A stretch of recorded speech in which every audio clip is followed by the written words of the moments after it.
around since the 80s and wasn't always cool, especially with the ladies. I was a damn fool. Dad was an alcoholic. Mama, she had to leave him. Grew up around the fighting, the fussing, cussing, and cheating. That's when I started breaking all of the rules, selling drugs and robbing people. I was kicked out of school. I was a bad kid, mad kid, tearing shit up, sleeping on couches with 40 bottles and cigarette butts.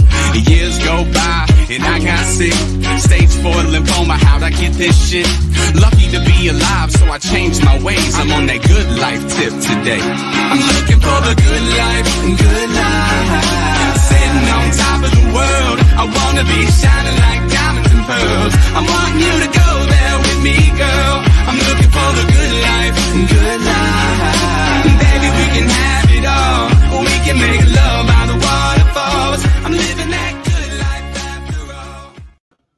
What's going on, Bleevers? How's everybody doing tonight? Tell me how my microphone is doing, by the way, because I dropped it right before we got in here, and I think I messed it completely up. If you see the background here, that is because I am broadcasting from the moon, where most of my cryptos are about to go. So, get at me, yo. How does it sound? Can you hear me?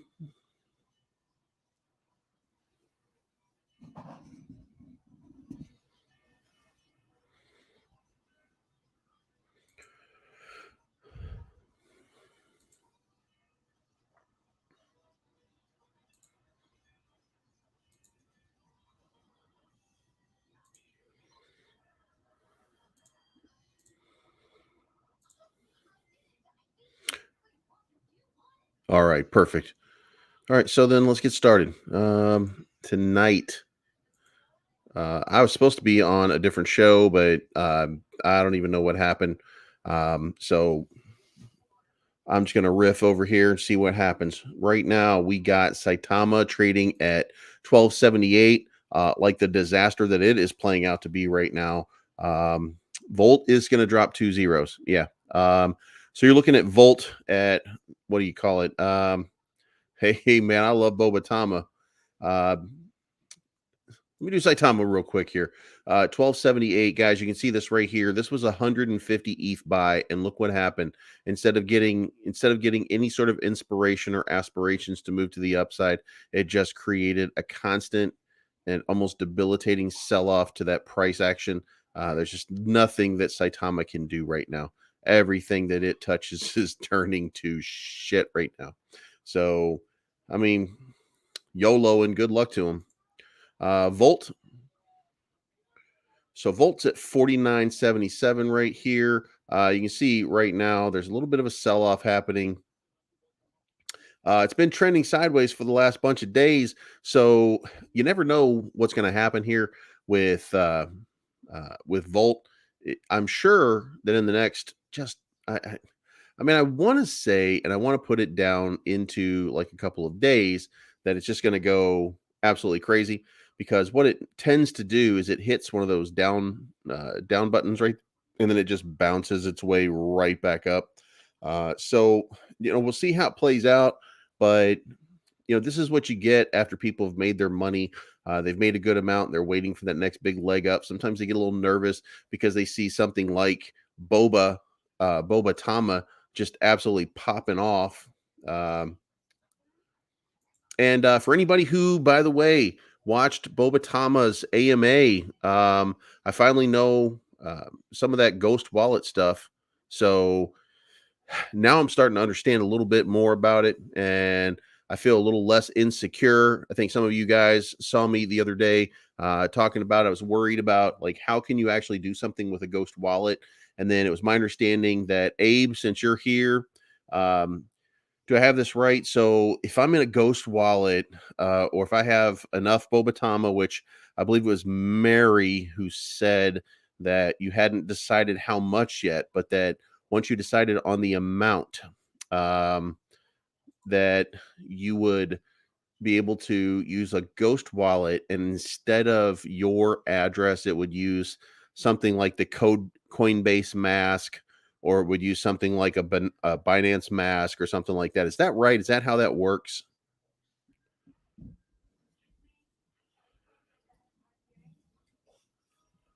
That was the way I was understanding it, at least, anyway. that your ghost wallet is basically going to act like a centralized exchange for the purpose of the trade, and that your wallet would kind of show that that was the case. Did I have that right? Oh, and by the way, while I got people here, because just because you are here, let me because I'm supposed to be doing this all the time and I never do because I always forget.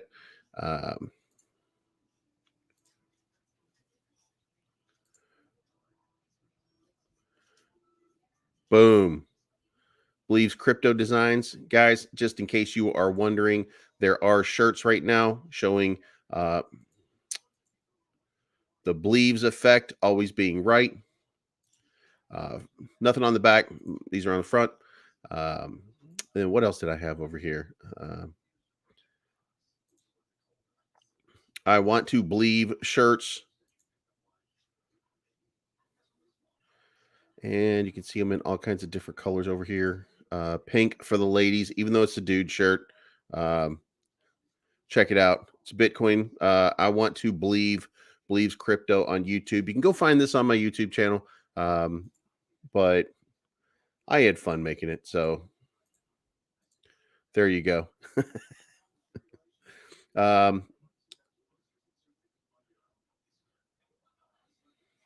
Uh-oh, Volt Army's on the way. Uh-oh. Well, so why are we on Saitama again? What is wrong with this goddamn? Let's go back to Bobatama here. We want something that's moving in the right direction. All right, so I don't know about you guys, but after what had happened, and after we got a little explanation about the ghost wallet and the fact that you can basically mask yourself, and it would be using some kind of screen, then I started feeling way better about it. And we're at an $18 million market cap right now. And it's one of those things that feels like it's just going to have that nice big run, and that we're going to see that big pop to that upside. Yeah, I will continue to do videos, man. As long as I'm supported by you guys, then I have no problem continuing to do videos. The only time you ever see me stop making videos most of the time is when I don't get supported by a community. And there's a lot of them that like me. There's a lot of them that talk about me all the time, but they don't really do much about it. So won't receive part of the transaction fees. Yeah, that's a pretty good idea. And guys, if you're not using it, by the way, let me tell you, there's a pre-sale coming out pretty soon for Coin View Cap. But if you're not using it right now for your tracking, right, that's what I'm using exclusively now instead of Coin Market Cap or CoinGecko. I talked to the creator. He's in here right now, and he's working on seeing how he can get the tokens that we cover, getting them listed in this top listing, because I think this pooled data kind of comes from, or gets pulled and aggregated from, like CoinGecko or Coin Market Cap. So to make changes, it requires some kind of app or DApp to be included in it. So we'll see how that goes. But I think it's important that we get our community more represented in here. So that seems like a good idea. Bobatama about to go Bobabolic. Hey, we got so far tonight. I've got Bobabolic, I've got Terabolic, I've got Voltabolic. It's been going every which way for the last little while. That seems kind of neat. Only when you cash out to an exchange for the trades on Etherscan makes your wallet private. All right, I can deal with that. I'm not really worried about people because, like, it's a numbers thing. And if I ever was really worried, then I would just move it to a centralized exchange and then move it to a different wallet, because then it's basically untrackable from there because of the way that those wallets work, and the way that they do the whatever you call it, the wallet addresses. And since they're constantly changing, that's kind of a cool thing to me. Real quick, we were on Volt. We covered that. Phoenix, for you, any of you that are interested in gaming tokens, I'm going to be doing an AMA with these guys tomorrow night, 9 p.m. That is 9 p.m. Central Standard Time. We're going to be talking about the Phoenix project, which is a gaming metaverse sort of area. I think it plays out more like Steam. That's what I'm going to be talking about with them tomorrow. So my brain feels like it's not working today. You ever just have one of those days where they change the clock on you? Still bullish on Pongo. Any catalyst yet? I'm waiting patiently on Pongo. I still have my money in Pongo. I'm still waiting for Pongo to make a move. It's going to take a couple. It's going to take a couple more days. So I think what happened was Mike entered the Coin Market Cap and CoinGecko incorrectly, and he has to fix it. So he's going to do that, and then we'll see what we'll see. But for right now, I'm just I'm not pulling out. So I'm gonna just kind of wait and see what happens, and um, yeah, I don't know. I don't know, but I'm going to be faithful to it. I'm going to put out a video. We're going to be talking about it again in the next day or two. I just haven't gotten around to it. I only have so much time in my day, and it gets just occupied real quickly. I think, by the way, for anybody who's on the fence looking to jump in, Shiba, this might be, and guys, I really think this is a play to earn game, Shiba, and I just have this feeling that it's going to go. It's just absolutely insane in the next little while. Like I feel like it's gonna. Um, it, 5 million market cap, and I don't think that's the full circulating supply, by the way. I think the diluted market cap is going to be even less. So I just have this feeling that this thing is just going to explode at some point.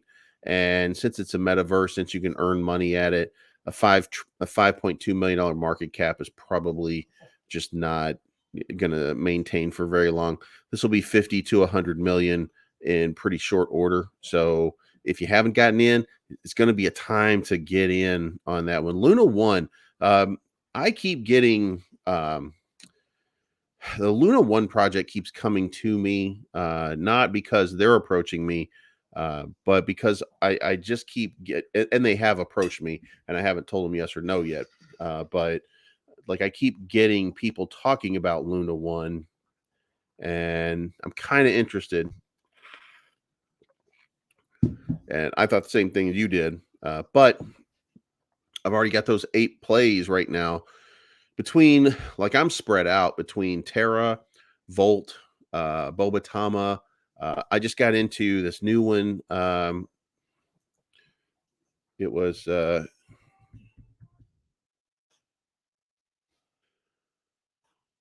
this one right here, and I am going to have the developer. Her name is Kenza, and she's going to be on for an AMA tomorrow, Wednesday at 7 p.m. Central Standard Time.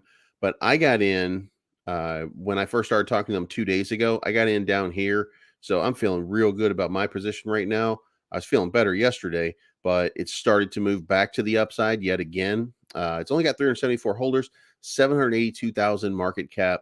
So it's one of those things that we'll see how it goes. But this is a woman-owned business. She has an idea to be, if you guys remember, TARP project. She wants to be just like the TARP project, and that's their method. That's what they're working on. So their idea is to create an incubator type system that will allow for you to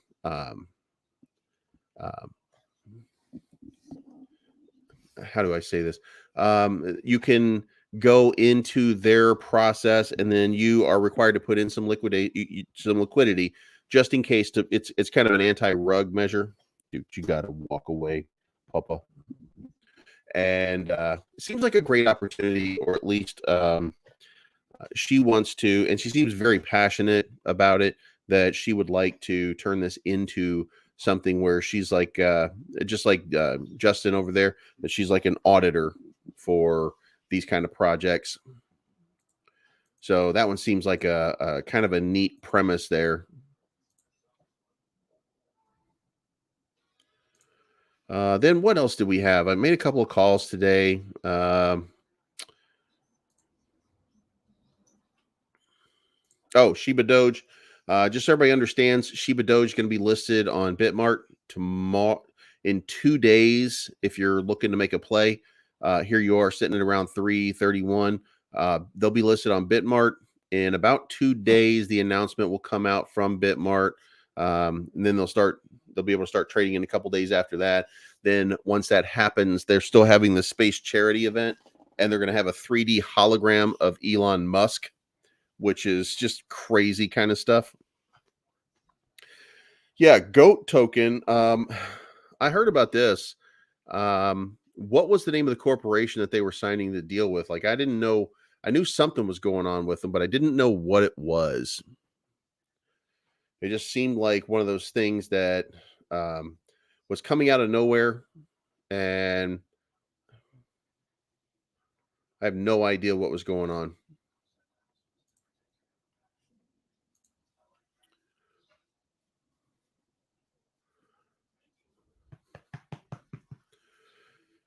You know, Bobatama looks like it's about to take off again.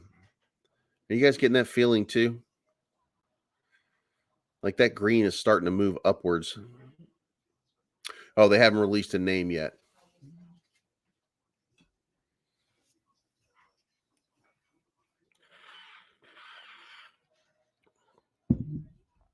Oh, by the way, for anybody who doesn't know, I just got blocked by Classy Crypto for some reason. Like, I don't even know what I did to the little prick. I mean, I guess calling him a little prick is probably not the best move, but somebody tagged me. Hey, what's going on, DR? Volt Inu baby girl, I need a redo. Hey, you know what? And guys, I gotta be honest with you. I'll never back away from Volt right now because there's so much going on, like in the background, and they're in they're in Dubai right now with stuff kind of everywhere. Yeah, Classy probably does have a mangina. But I mean, the guy's 21 years old. Um, so, I don't think too much about. I mean, I don't really think about him at all. What happened was I got tagged in a thread. Somebody posted Shiba Doge, tear on a different level. Somewhere back here, somebody posted. Here we go.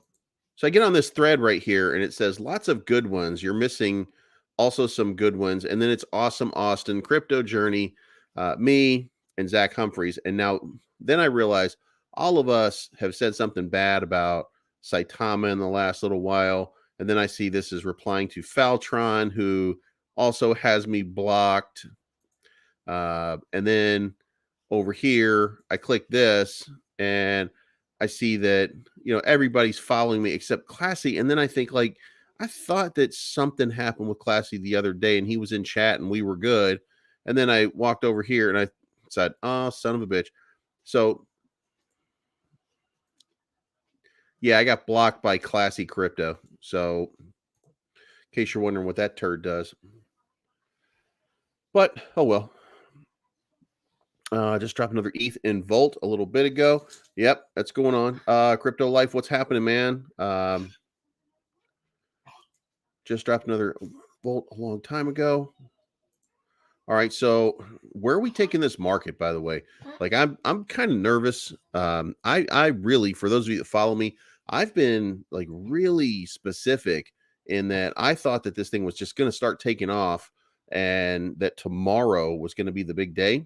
And it looks like it's delayed itself a little bit, but it looks like the pattern has remained kind of this. But in the last hour, this goddamn dog, dude, you can't get tied up.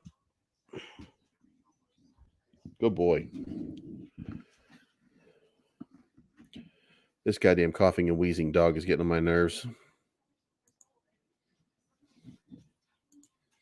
Classy as a man, China. It's still funny to me. What do you think is next for Terra? So Terra has 5 more.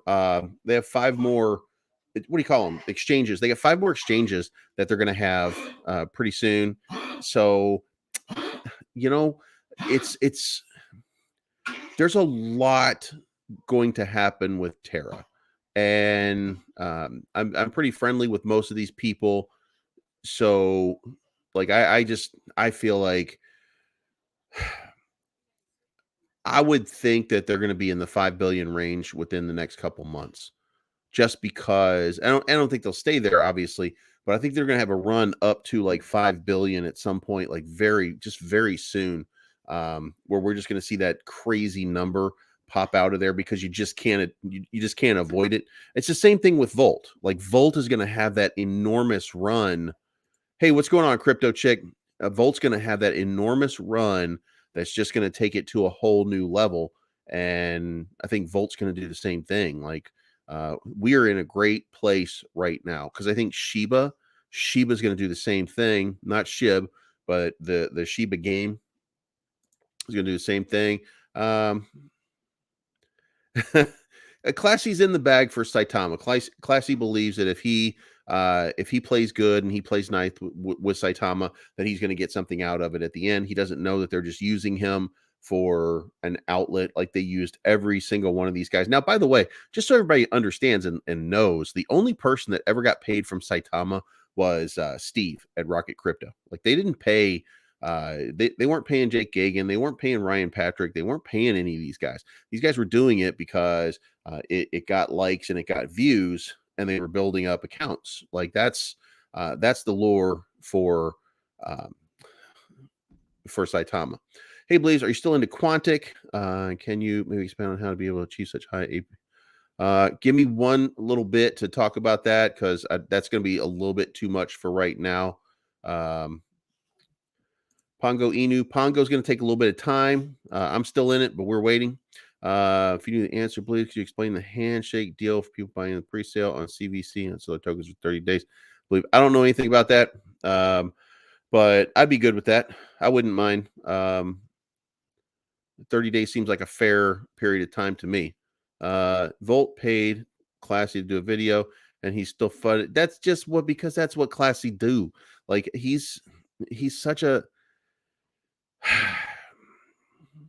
he's just Classy is in the bag because he knows Classy wants everybody to invest in Saitama. He doesn't want anybody to invest in anything else because Classy probably lost his ass in Saitama. I don't know the answer to his investment, but I mean, if you put your money in Saitama in the last 6 months at any point, then you are just eating shit right now. And you're just so far down that you're wondering, oh my God, how can I fix this? So like, I mean, I get it. Like you're down, you want to help pump it up.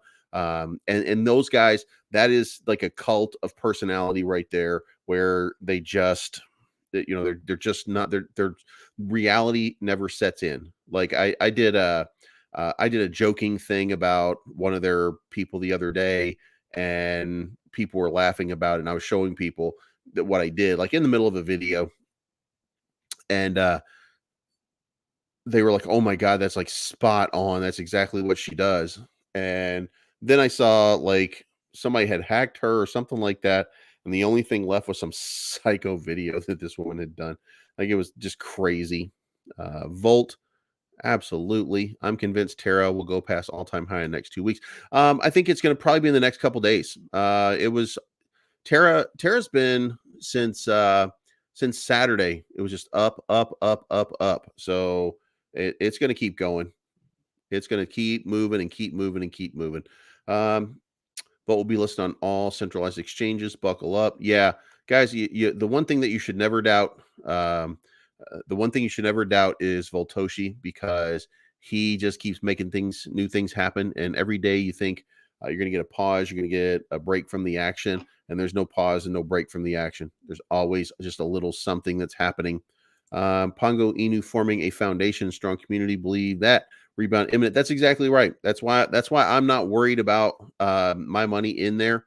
So like I have no problem with Pongo Inu having a down day or two or three, because I think when CoinGecko and CoinMarketCap happen, then things will start to change for the better.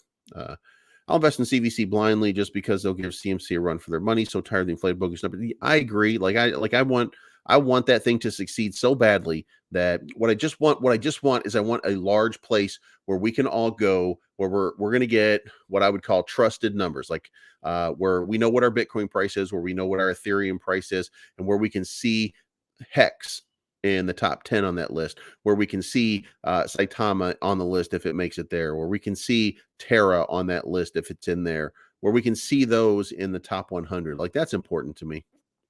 Terra's definitely going past all-time high. Yes, I can feel it. Bought in July, baby. Sold in January. Well, then you made out pretty good. Terrarium. Hey, what's going on, Scott? There is Scott Herman from Scott Herman Crypto getting in on the action. Terrarium literally saved my investment money. Saitama was a freaking money pit. Yeah, you know what? I mean, again, Saitama just needs to get positive momentum back. Everybody wants Saitama to succeed. Like, there's nobody out there that just really wants to see it die. So you're never going to really run out of good people and good opportunity with Saitama. You have to get through a lot of people who want to get out, because think about how long it's been. Even though this hasn't been the greatest of markets, it's still been an okay market, at least in the shitcoin realm, in the meme coin verse. So there's been plenty of money to be made, but some people are just wrecked in their positions because of what they did with Saitama, and they need to get out because they just want to breathe, and they can't because they can't get any money back up there. I mean, like, imagine if you're at 1800 and you've been waiting since the last time it hit 1800 just to get your money back out. You're just feeling screwed right now, and you can't get there no matter what you do. It just keeps, every time you get to 1300, there's a massive sell-off, and it never seems to stop. They just need, what they need is they probably need 3 or 4 whales with 100 or 200 or 300 ETH that are willing to just go in and hold long term, so that these guys can do it like as an investment with a long-term hold process that just creates a larger floor. And when people start to see that, and then they start to push upwards, then people will just back off a little bit on their selling, and some of those smaller people be like, okay, so now it's moving in the right direction.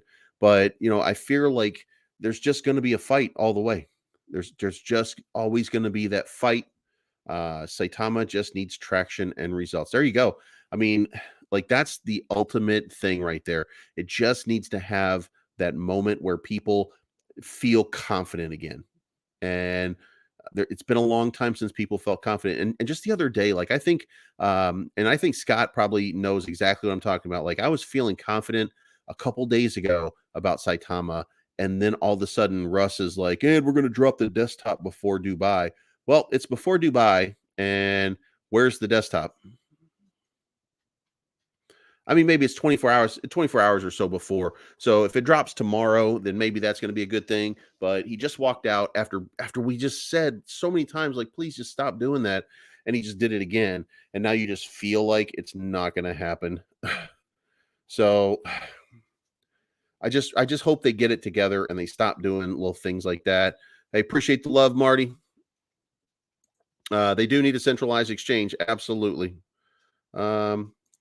Which project? Now that is an interesting question right there. Which project do you think will benefit the most by going to Dubai? I think anybody who's in Dubai probably stands to benefit in some way.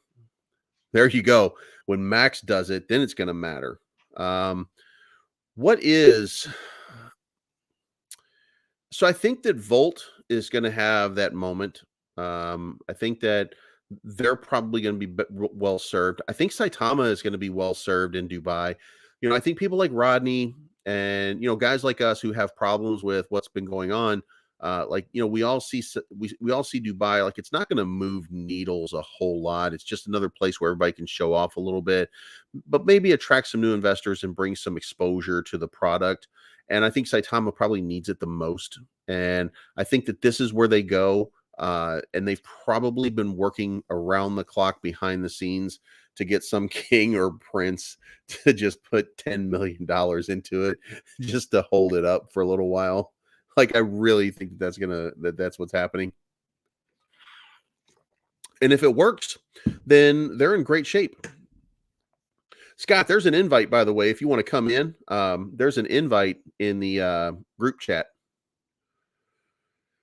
Wolverine, 2022 is the year. So Wolverine is just like some of these other tokens. Like the name is probably going to be a problem for that big exposure. You know what I mean? Like, I want everything to succeed. I want everybody to succeed, but it's tough in this business to make things like that succeed, especially when you're using a popular name and you're trying to make a buck off of somebody else's name. It's complicated and it's tough. So at some point, there's probably going to be some sort of problem. And no king is investing in Saitama. Well, you know what? Maybe no king is investing in Saitama, but they believe that they have some investors, and they've been talking about it and alluding to it all this time. And, you can take a look at the chart.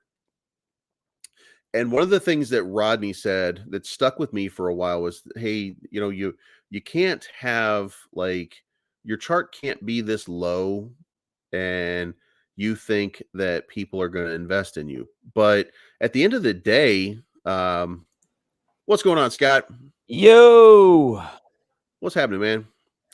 Dude, I have just been nonstop working since I got back from the gym. I hear that. You have a shirt on underneath. It's just a skanky tank top. The skank top. That's awesome. Yeah. So what do you think, man? Do you think things are going to get better from Dubai? Does it make I mean, I don't think it's a make or break. Like I was just before you came in, I was trying to finish a thought, and it was Rodney was saying that it's on the downside. Nobody wants to invest in Saitama because it's down. But when you stop and you pull back and you start to have that doubt, it still has almost a $700 million market cap. That's not nothing.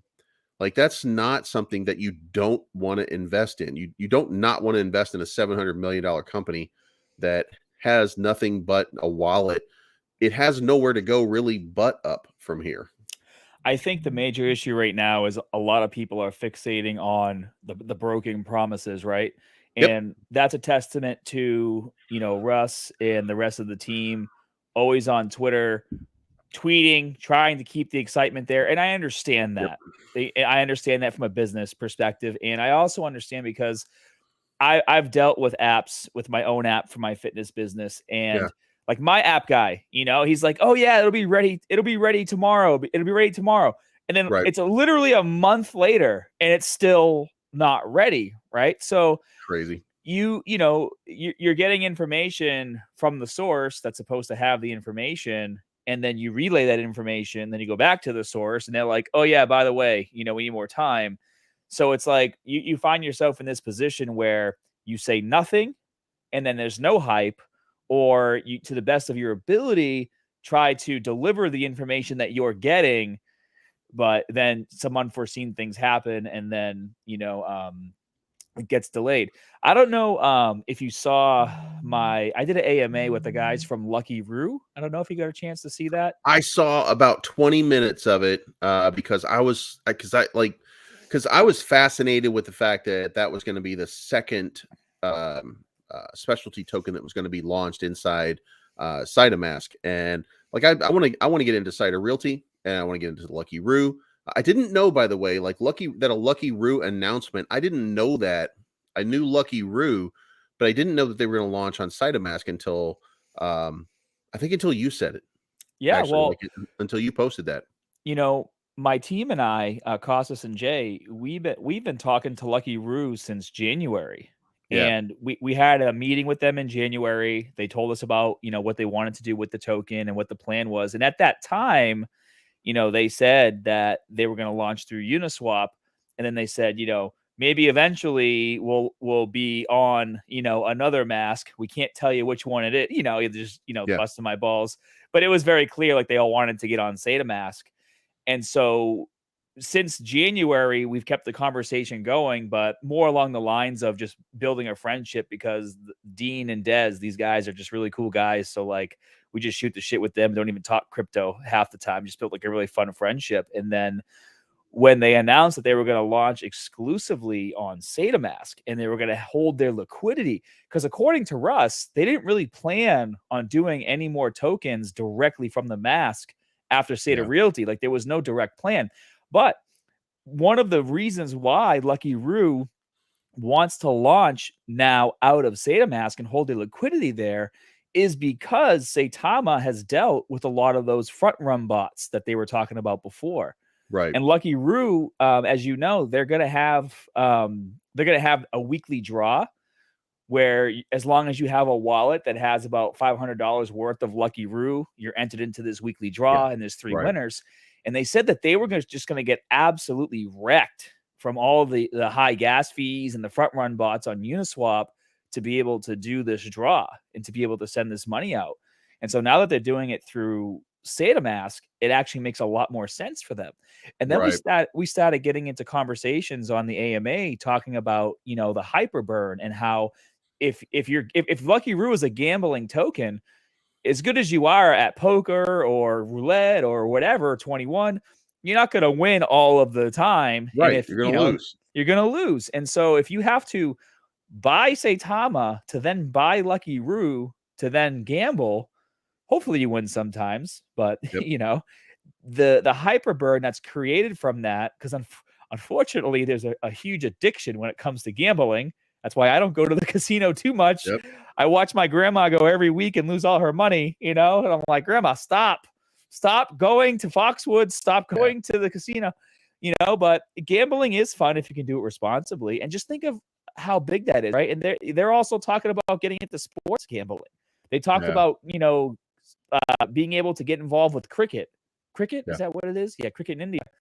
And so these guys, they basically flew under the radar for the last 10 months, be getting all the legal stuff down, right? Because obviously there's licenses and things that you need to have in order to have a gambling token. And so that's why when we talked to them in January, they were like, don't say anything until we have all of our ducks in a row, and then we can have a conversation about doing an AMA and going on from there. So, I mean, these guys have been working extremely hard to perfect this token. And I think it's smart that they're launching through SataSwap.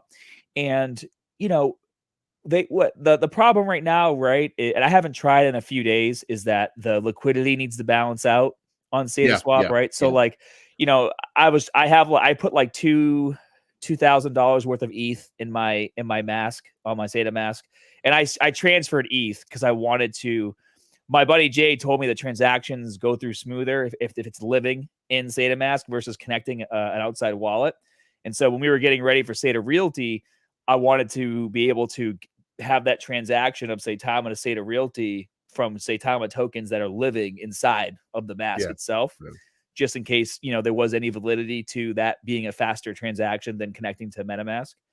But, you're only able to buy a couple $100 worth of Saitama at a time right now until that liquidity balances out.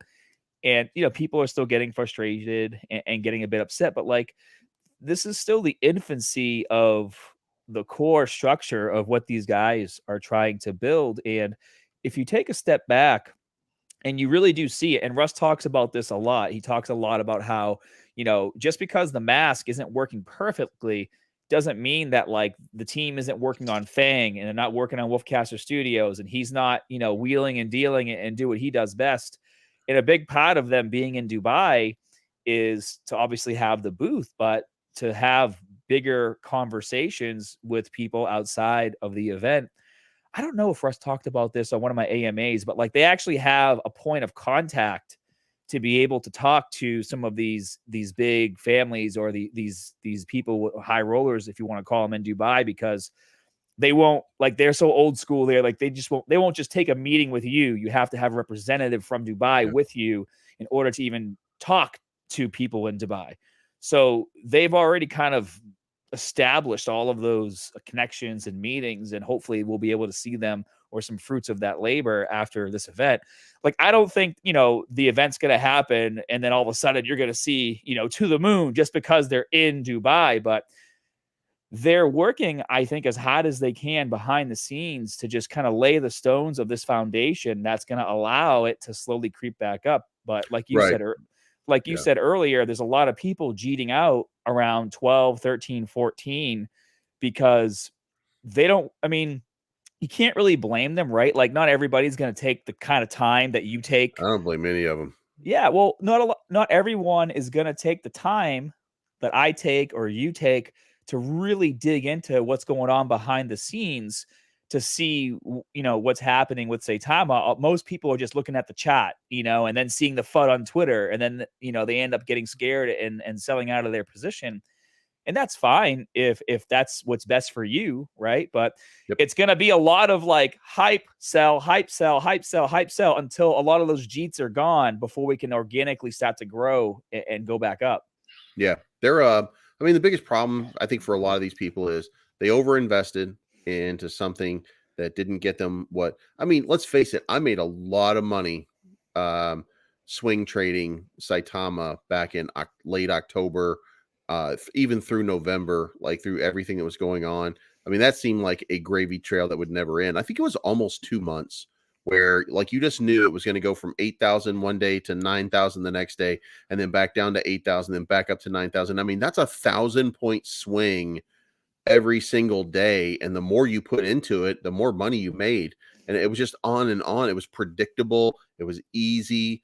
And like, it was just enormous. And, so I was fortunate, and then I used that to diversify so that I didn't care what I had left in it. And then as it started to go down, then I started thinking about, some of these people, this was all they were interested in because there was the promise.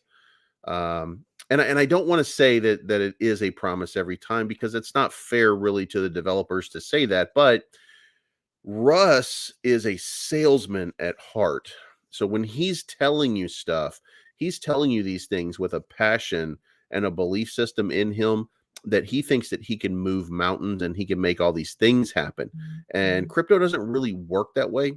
So he's just telling people, I promise you this is going to happen. I promise you this is going to happen.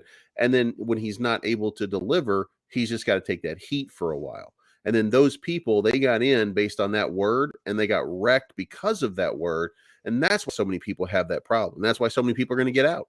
So there's just going to be some time. But like I was saying, like if you happen to get into the hands of a couple of investors who were willing to put millions of dollars in and just let it sit for a little while to give them an opportunity to use it as a springboard, then boom, then like this thing would at least start to move, and people would start to feel a little more comfortable when they see that type of investment in it.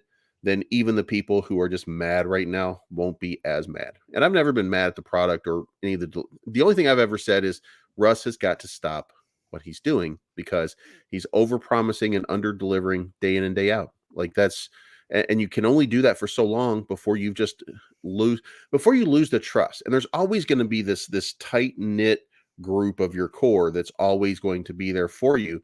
But that group, it continued to just contract until it got into just the most toxic sort of people. And then those people became the loudest proponents, and they shouldn't be. It should be the people in the middle who are just like, yeah, this is a great product, pushing it.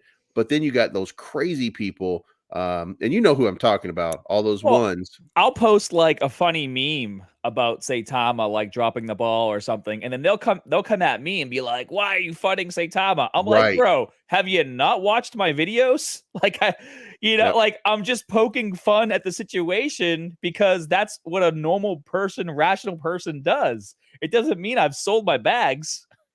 Exactly. And I'm still in it too. And they get mad at me all the time. I have fun with the memes because I don't care.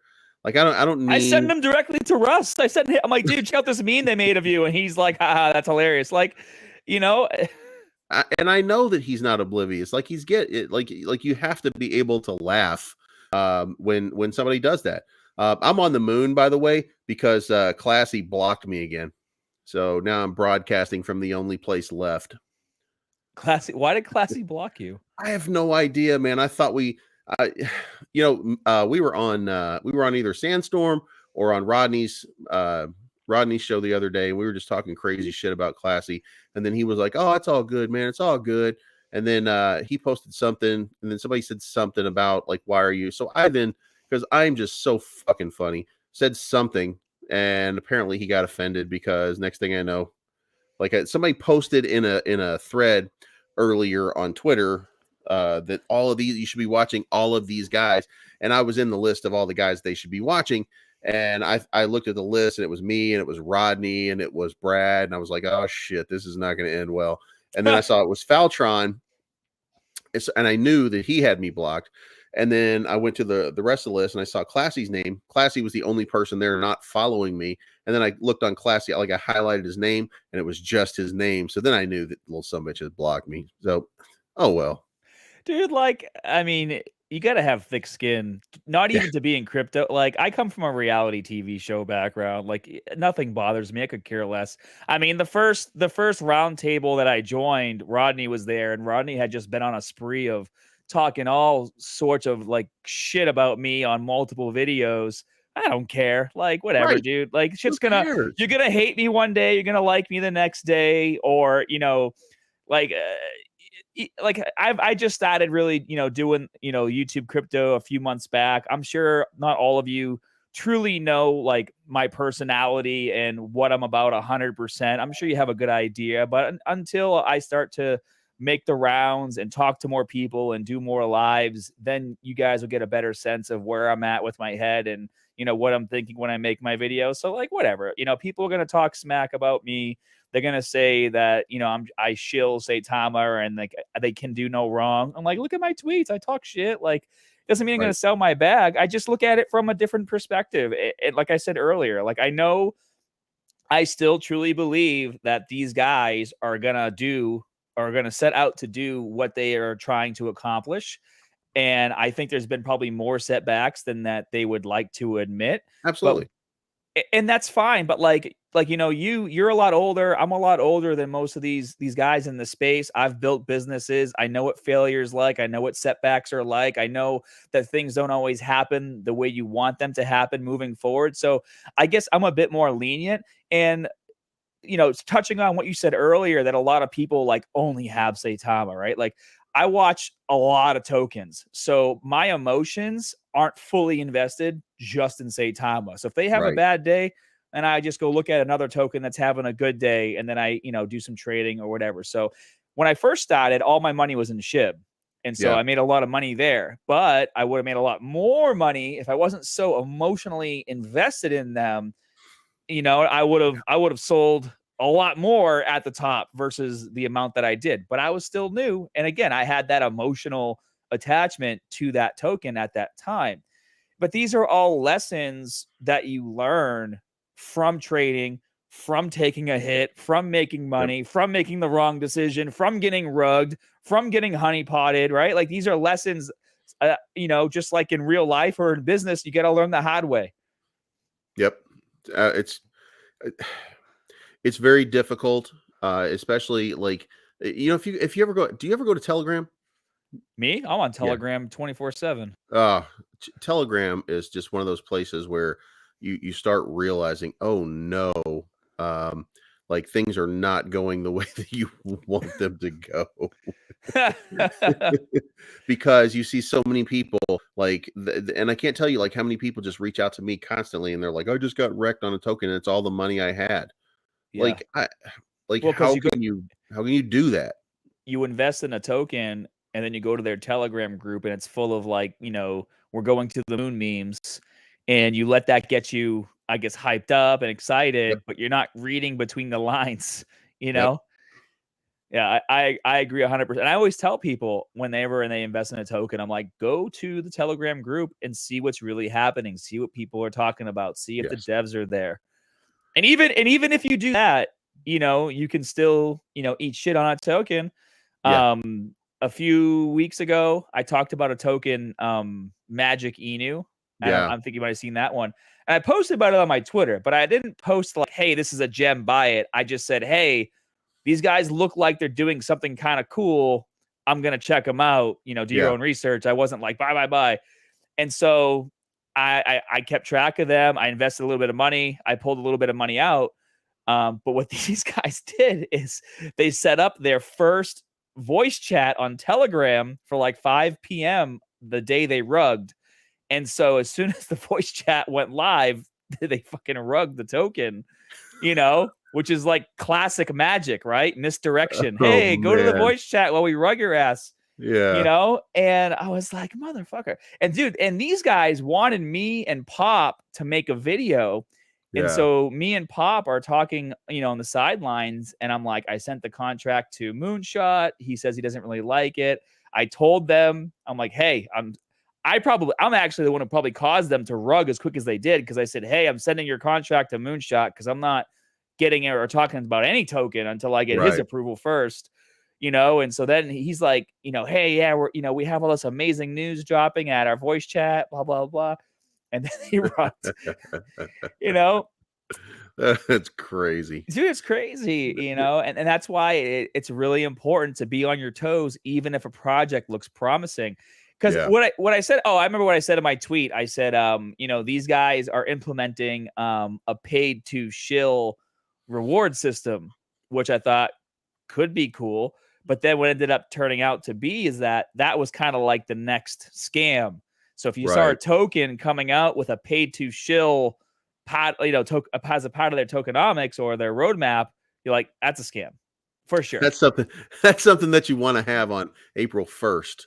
That's the token that you launch on that day. when the tokens are like literally begging you to make a video and they're throwing like 50K in your face and they're like, hey, we'll pay you $50,000 to make a video about this. Here's our way, blah, blah, blah, blah, blah. Yeah. That's like the first red flag. Yeah. Because any tokens that I'm working with, they're not offering me money to make a video. They want to know, what I can offer them and how I can help build their community. And that's the difference between a token that has integrity and is trying to grow and is trying to create something that hasn't been created before, or at least create a viable utility. There you go. You looked into Bobatama yet? I actually sold at the top. Did you really? Yeah. Nice. Yeah, they had an AMA with oh my God, just with Pop, I think. A few minutes ago. My brain is not working today. They had an AMA a few minutes. Maybe it was about Austin, or Austin's in the Bahamas, so maybe it was with Zach. Well, Zach just signed with them. I was on Zach's this morning. No, maybe it was Sandstorm. Whatever it was, like I was watching their AMA and they were talking about how the Ghost wallet works. Oh, it was Brad. It was Sandstorm. They were talking about how the Ghost wallet works and how they'd be able to mask your wallet address using like whatever protocol for like Coinbase or Binance where it doesn't show the wallet. Like they're going to create, like maybe they create one single wallet and all you see is the transaction coming out of that single wallet or something like that. Terrarium would not be considered a hyper burning token. No. Yeah, I know these guys, it almost looks like they kind of branched off from what Neko is trying to do. And I know one of the guys who helped build out the contract, I think for Neko, helped with the contract for Boba. Yeah. But I mean, that's the name of the game, right? Who can get it done first? Yeah, that's what any matters. business. Well, that's at the start. Like what I said, we were having a conversation. I think it was on Austin. I mean, awesome Austin. I was on his channel yesterday, and we were talking about like what blockchains, what's going to make it. Like how are we going to determine what's going to make it? Because not everything has like a purpose. Even if Ethereum right now seems to be the one, and after that, you kind of have Terra Luna making a move. You have Cardano that's just dying on the vine. Then you have Polkadot. You have Chainlink for business. You have, all these different blockchains, but not all of them can survive. I got some Hopium in my Coinbase Pro wallet on ADA. just sitting there. Yeah, me too. I got it staked on the Yoroi wallet. Yeah. I have like 2,300 of it just staked for just to sit there because you never know what's going to happen. But man, it just seems dead right now. It just seems like no matter what, it just goes down, down, down. The other day, I was thinking, like, man, you know what it reminds me of? It reminds me of Saitama right now. Like, Yeah. there's nothing that can just give it a pump that gets it moving again. There's this loyal, faithful group of ADA, the ADA gang. There's a Yeah. loyal ADA gang, and there's It a doesn't loyal Saita gang. it doesn't And help that Alex Becker is shitting on ADA every chance he gets. You yeah, know? yeah. There's so many people like it's what was it? It was before October when they launched their when they launched smart contracts, Yeah, the and smart like contract. there's still barely anything to do on the Cardano network, and Mhm. Charles Hoskinson continues to put out these AMAs, and they're really not talking about anything at this point other than the future and what might be one day and how fast they are. But and they're processing transactions. I did see that they're processing transactions and they are making money off of it. So I don't think he feels bad about it because they're getting like processing fees and stuff like that. But I saw the processing fees. Did you see how much they get a day compared to?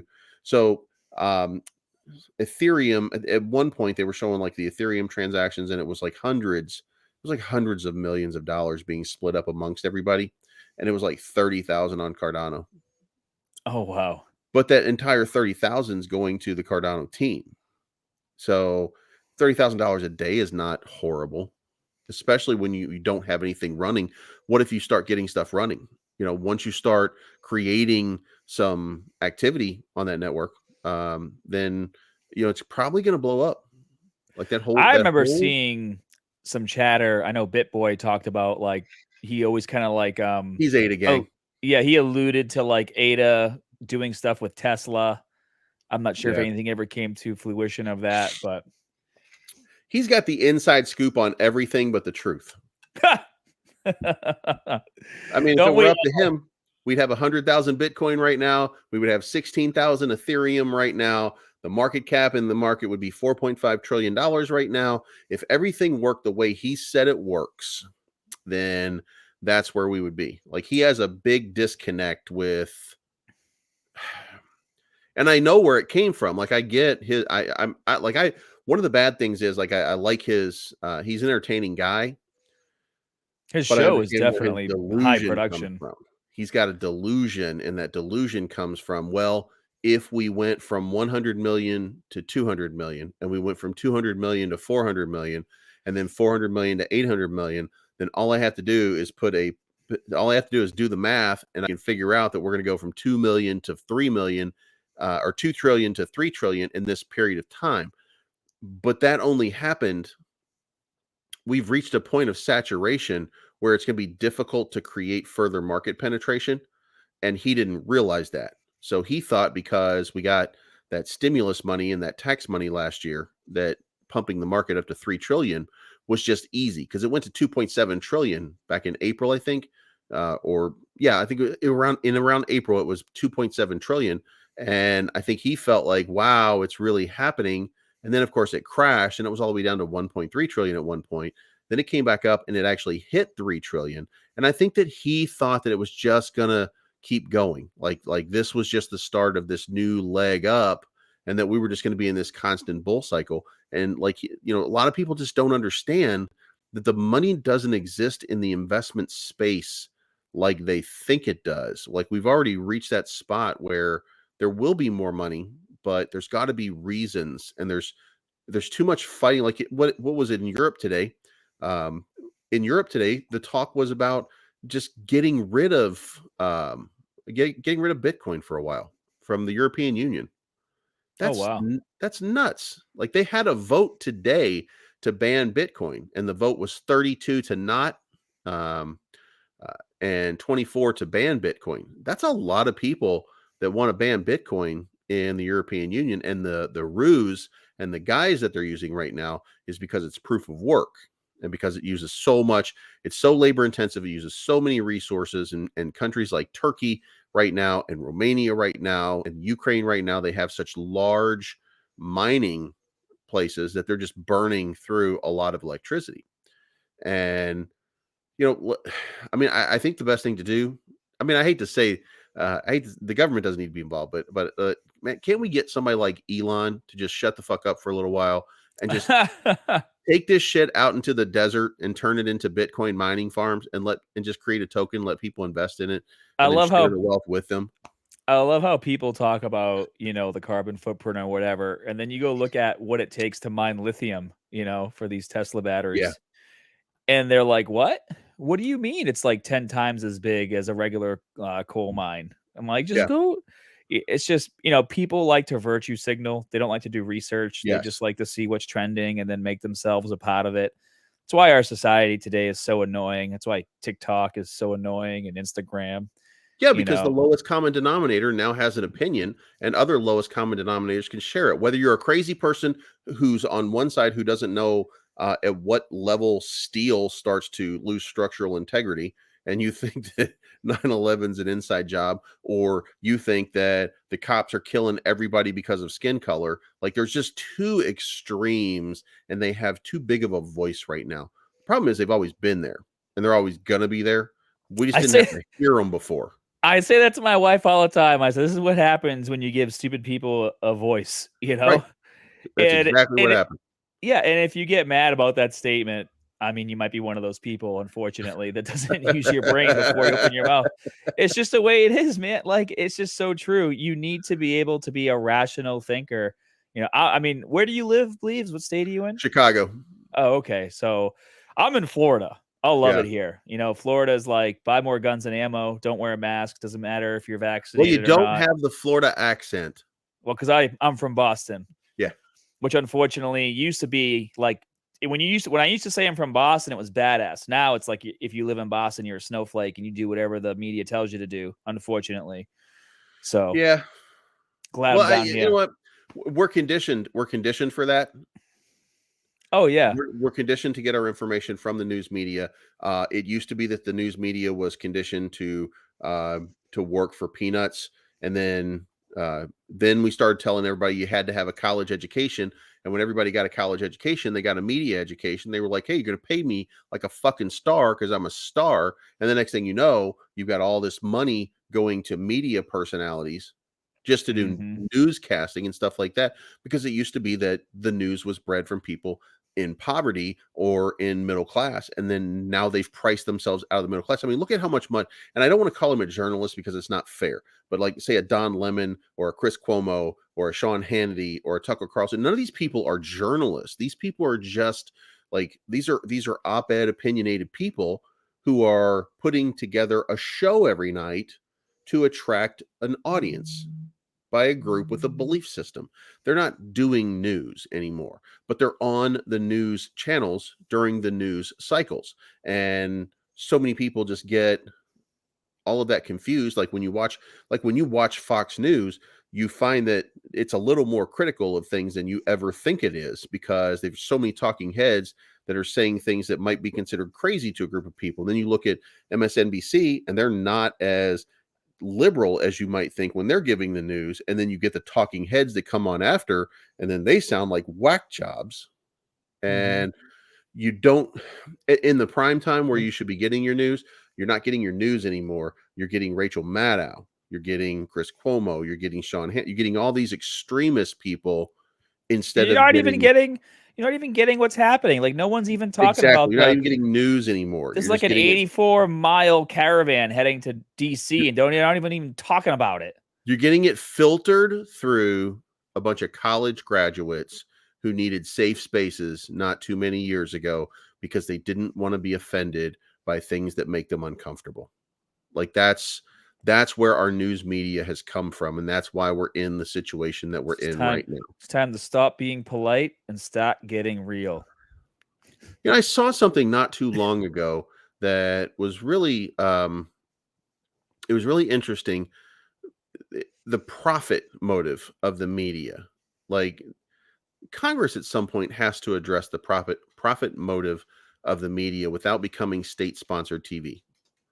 because then we're no better than Russia or any other kind of socialized nation that tells us what we're supposed to think. But, we've got to get the profit motive and stop allowing all of these people. What is this? Jeff Bezos? Doesn't he own CNN, or does he own Washington Post? Like, he owns one of those big newspapers or something like that. Like, you've got to get people like that out of you got to get for-profit people out of media and turn it back into what it was meant to be, which is to provide you with news and let you make an informed decision based on what the news is. I agree with you. Speaking of Telegram, mine was just blowing up. Sorry, I had to respond. Yeah, so I got Phoenix V2 coming on here tomorrow because that's the gaming metaverse token.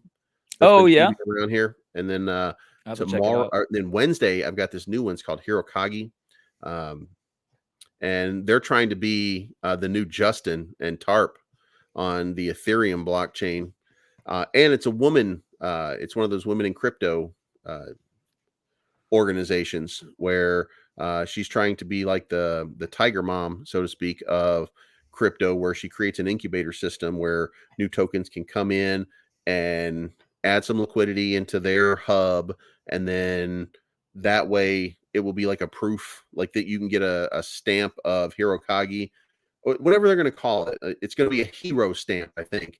But you can get like the hero stamp on your token, and it will be rug proof. Oh yeah, yeah, and they'll have like a liquidity pool. The idea is that they will help you start up your token, but you're going to have to make assurances to them and create a liquidity pool with them. So just in case there is a rug pull, or just in case there is any problems, that the people that invested are not rug pulled. So it's kind of interesting when you think about it, because it's one of those things that's missing out of here. Like you said, that magic token, like you just don't know what's going to happen. You give them these great ideas of all this stuff, and then at 5 o'clock, bang, adios, people. Yeah. Well, that's why even in a lot of the partnerships that I've gotten into recently, there's a lot of extensive research done on the back end to ensure that any plays that I make and that I'm talking about, whether it's videos or posting on Telegram, I want to make sure that I have a solid track record of, leading people down the right path. Like one of the tokens I talk about a lot, not trying to shill here, is WagMe. And you see me talked about them quite a bit. And, these guys, when we talk to them, and, you know how it is when you talk to dev teams for tokens, you can tell within the first 5 minutes, whether or not maybe you're not 100% sure that they're a rug, but you're like 98% sure. Yep. You know what I mean? And so we talked to these guys for like an hour in our first meeting, and me and my team got together after, and we were just like, wow, this team has got their shit together. They're telling us their plan from as soon as the marketing starts all the way through until December, right. And, the project itself, I'm not sure if you had a lot of time to dive into it, but, they came from a token that actually rugged, and it was called WagMe. And so what they actually did was they liked the acronym, "We're all going to make it." So they launched a new contract with the same name. And then what they actually did was they left their money in the rug. They had like combined like $300,000 in liquidity. Yeah. And they told everyone still in the Telegram chat to sell their tokens and then get their money and come to the new token. Yeah. Which I thought was really cool.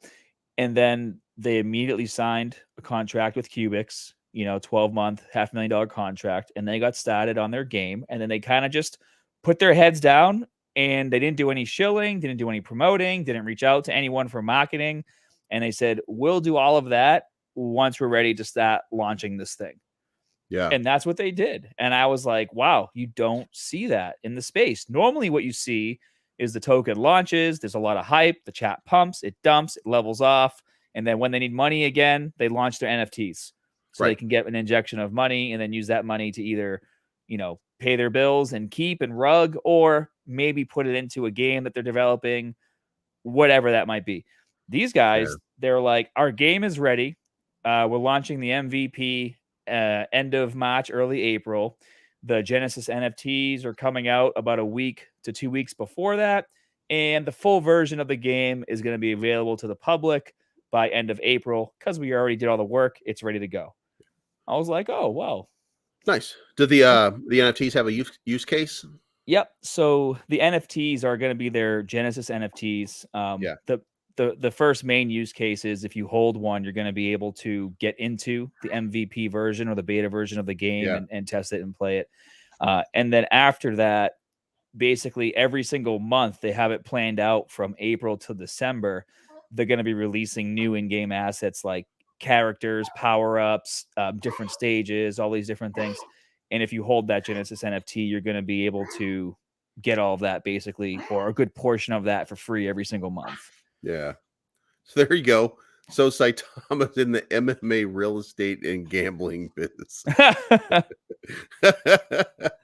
Hey man, by the way, Ken, Saitama is not a religious organization. So I mean, they can get into MMA real estate and gambling if they feel that it's going to make them money, then they're welcome to get into whatever it is that they want to get into.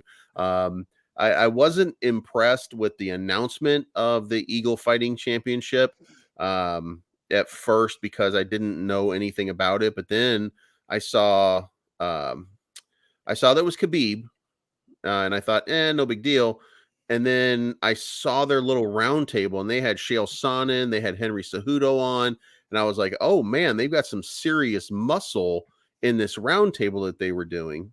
Then it turned out Henry Cejudo was an announcer, and he cannot announce for shit. Like that was the one thing that I didn't like about it, was Henry Cejudo was just not very good at communicating.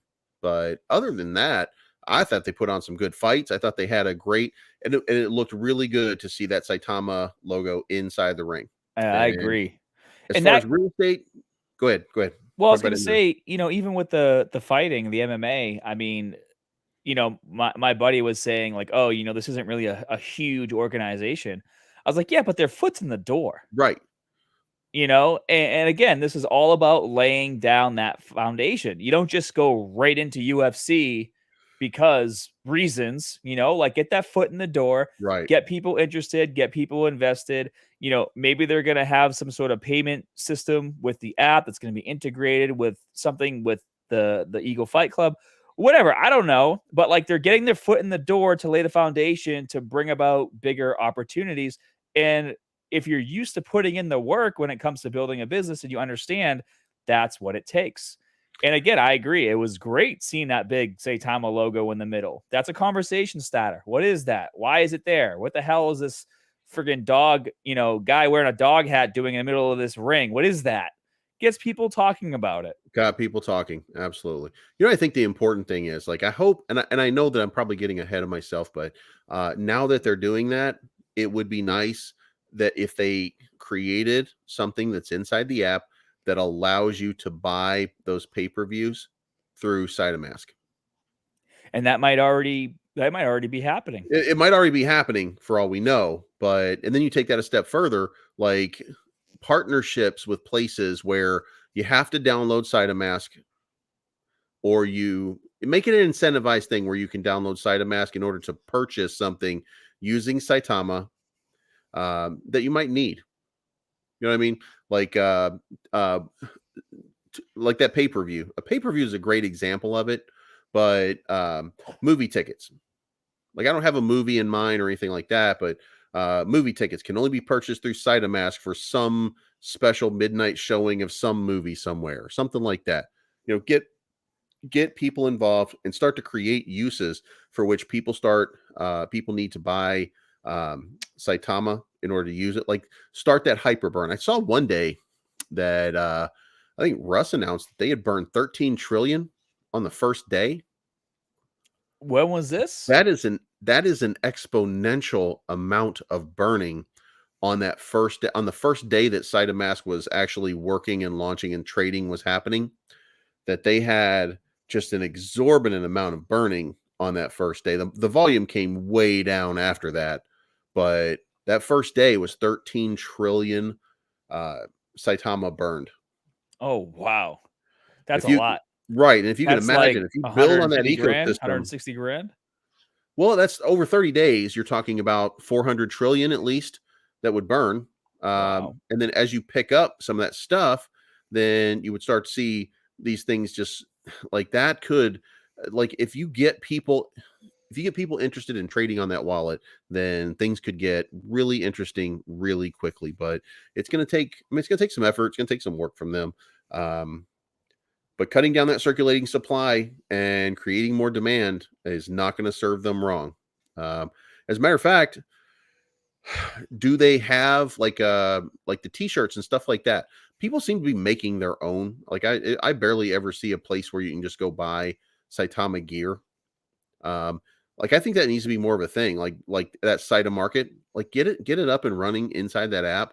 Let people start buying t-shirts with their Saitama. Let people start buying hoodies with their Saitama, and then If start anything, incentivizing people. that's probably why they've been maybe waiting, because they want to have it in there and have you buy it with Saitama. Could well be, because I was going to have my own Saitama hat made not too long ago. I ended up buying a Volt hat. Volt Army, I hope you're still with me. But I ended up buying a Volt hat. I didn't get a Saitama hat yet because I kept thinking like at some point they're going to just have one out there, and I'm not just stealing their design and putting it on my head. So I've been waiting, but nothing yet. Yeah, I haven't gotten anything yet either, or else I'd wear it in my videos. Yeah, like you know what? In your background, like a Volt Army something or other, a Saitama something or other, like plushies, just shit like that. Like every token that you have has to give you like a something so that you can start putting it back there and displaying it so that it's a reminder that this is a token that you were involved in at some point. If it rugs, fuck it, you can throw it away. Yeah, once I finally get my cat put back together, I can get rid of this bumper. Yeah. I can reorganize that area. The bumper is now part of the room. It's been there so long. People think that it's like a desk. They're like, Yeah. dude, where'd you get that Camaro desk? I'm like, oh man, if you only knew. Still waiting on my engine block, man. Like, it's just, that's the last piece. Just waiting on the block. We already have all the other pieces ready to go. Oh, here's a good one for you. Lily left the building. What's going on with Lily? Got any idea? Did something like happen with the chat? Hold on, let me pull this up. I have no idea. I have like $700 in Lily. I you know what? Like I pulled out like I think 170, 180, but that was out of 400. I think Like, everyone made money on Lily during my AMA except me. Dude, did you see how much Austin made? No, but I know he made a lot. God. He was up to 100 off of one ETH, he was at 150,000. Jeez, man.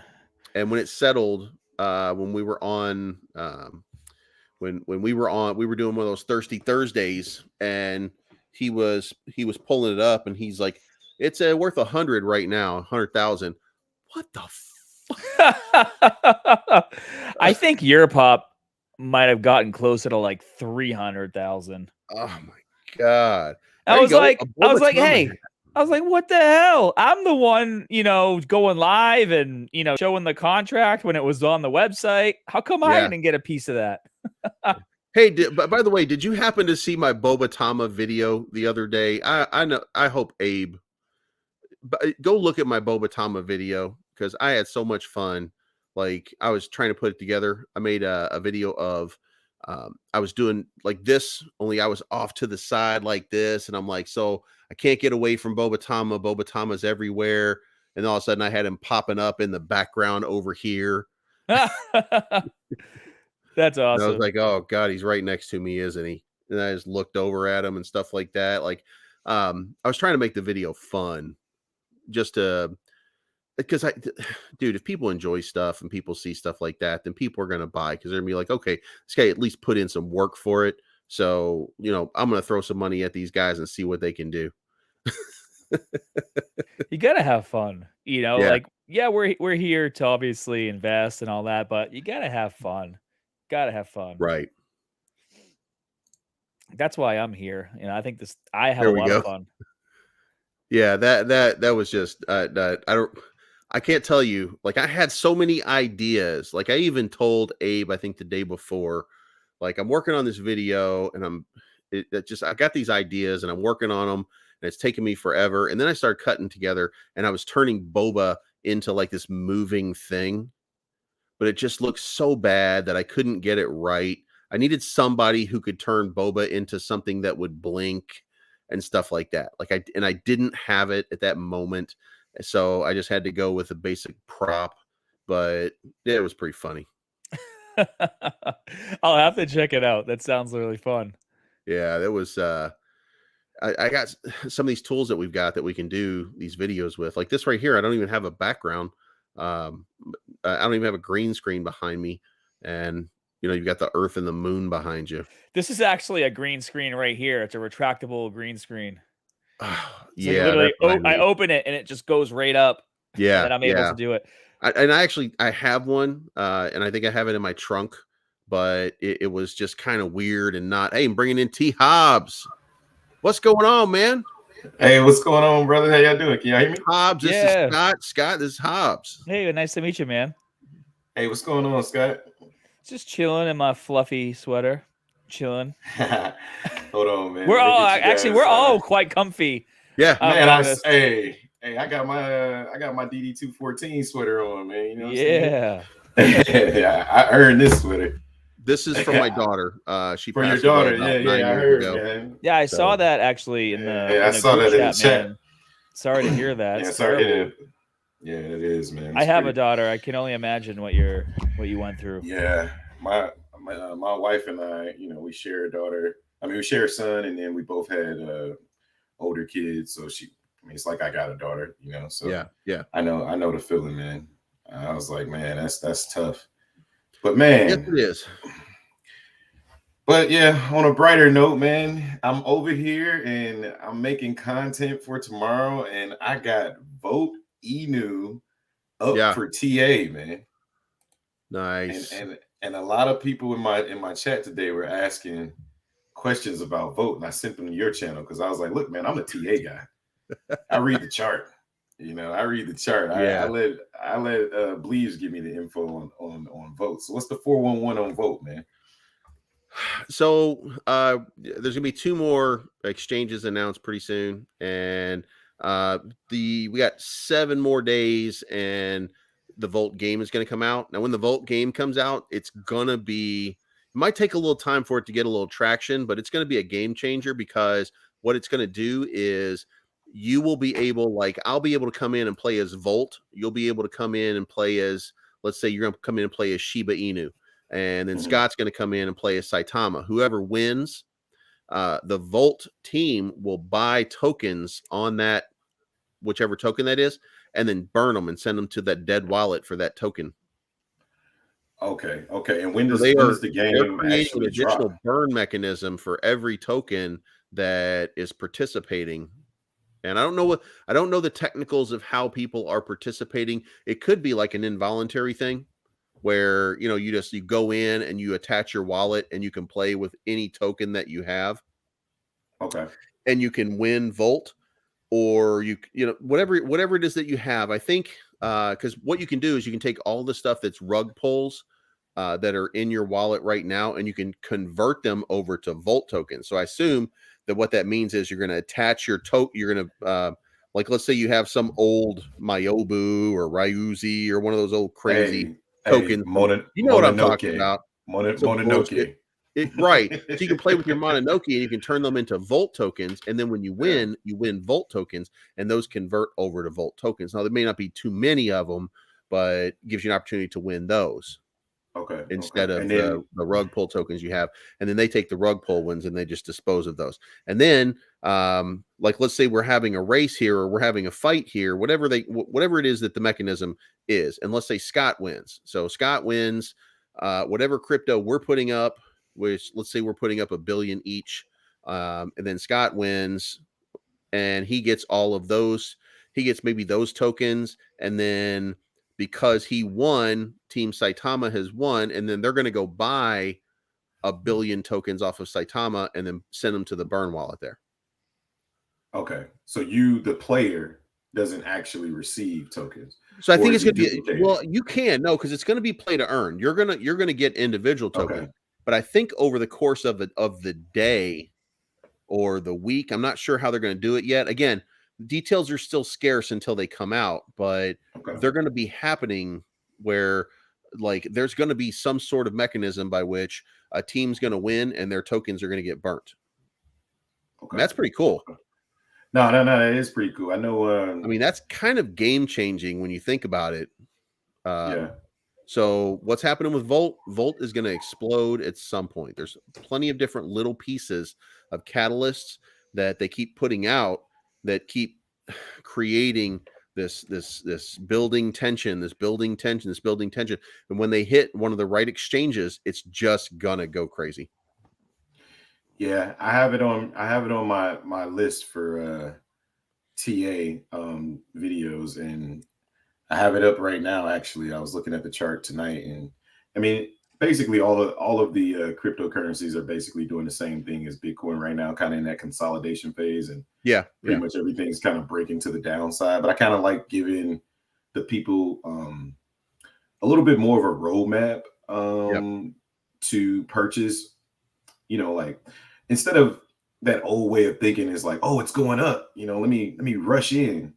Or even when it's going down, right? If you like believe in the token, if it's going down, there's certain levels that are smarter levels to buy it. You know, like we in the stock market, we call it like buying at levels of support.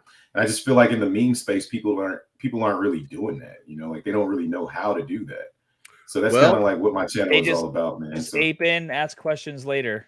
Exactly, Scott. Exactly. Right. You know, like you know, buy this token. Okay, I bought it. Now what does it do? Exactly. There you go, man. I can tell you guys one right now that is in 2 days. Shiba Doge is going to be on Bitmart, and that's going to be like their first major exchange. Yeah, I heard about that. They're going to get on a run, and they also have oh God, what do you call it? Elon. They have what they've done is they partnered with a couple of employees from SpaceX, and they've created a 3D Elon Musk hologram.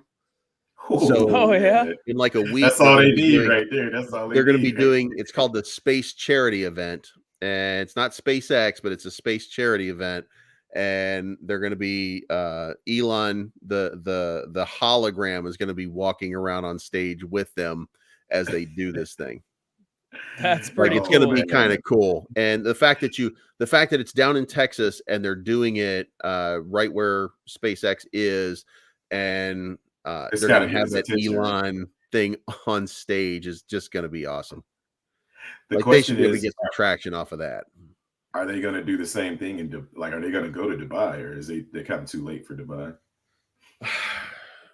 You know, in fairness, like Dubai, like I don't know that Dubai moves too much.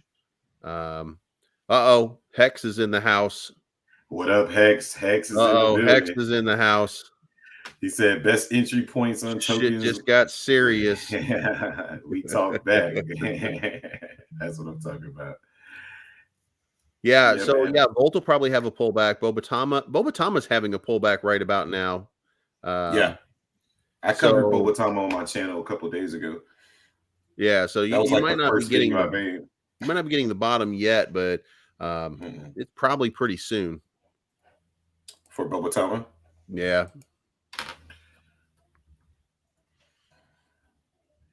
It should be fairly close. I know it had a little bit of a run up a couple of days ago. It started a little around 18 a little while ago. So I'm pulling it up now. I live in this place called Oak Harbor, Washington. It's like an island. Yeah. In Washington State, man. The internet is so trash out here. All of my live streams are like Starlink. Get Starlink. Comcast. It's Comcast. You know, I thought about getting Starlink, but it's not available in Oak Harbor. Oh. I looked it up and everything. Send a tweet to Elon. Look, so he can get he can get Starlink to Ukraine, but not in Oak Harbor, Washington. I think that's something. Right. Well, they just sent up 144 more. Yeah. Was it 2 days ago? They sent up 144 more satellites. Yeah, when it all goes up, I'm definitely switching to Starlink. Here's my question: at what point do these 144 satellites at a time end up becoming a web around our Earth, and fucking Ultron shows up? Because every time he says shit like that, I keep feeling like, oh man, we are a step away from something crazy. For real. Oh, just real quick, I got because I charted it out the other day. Yeah. For strong support on Bogotá, I got 1648, and then the next level of support, if we start in that bearish trend, we're looking at the 1230 range.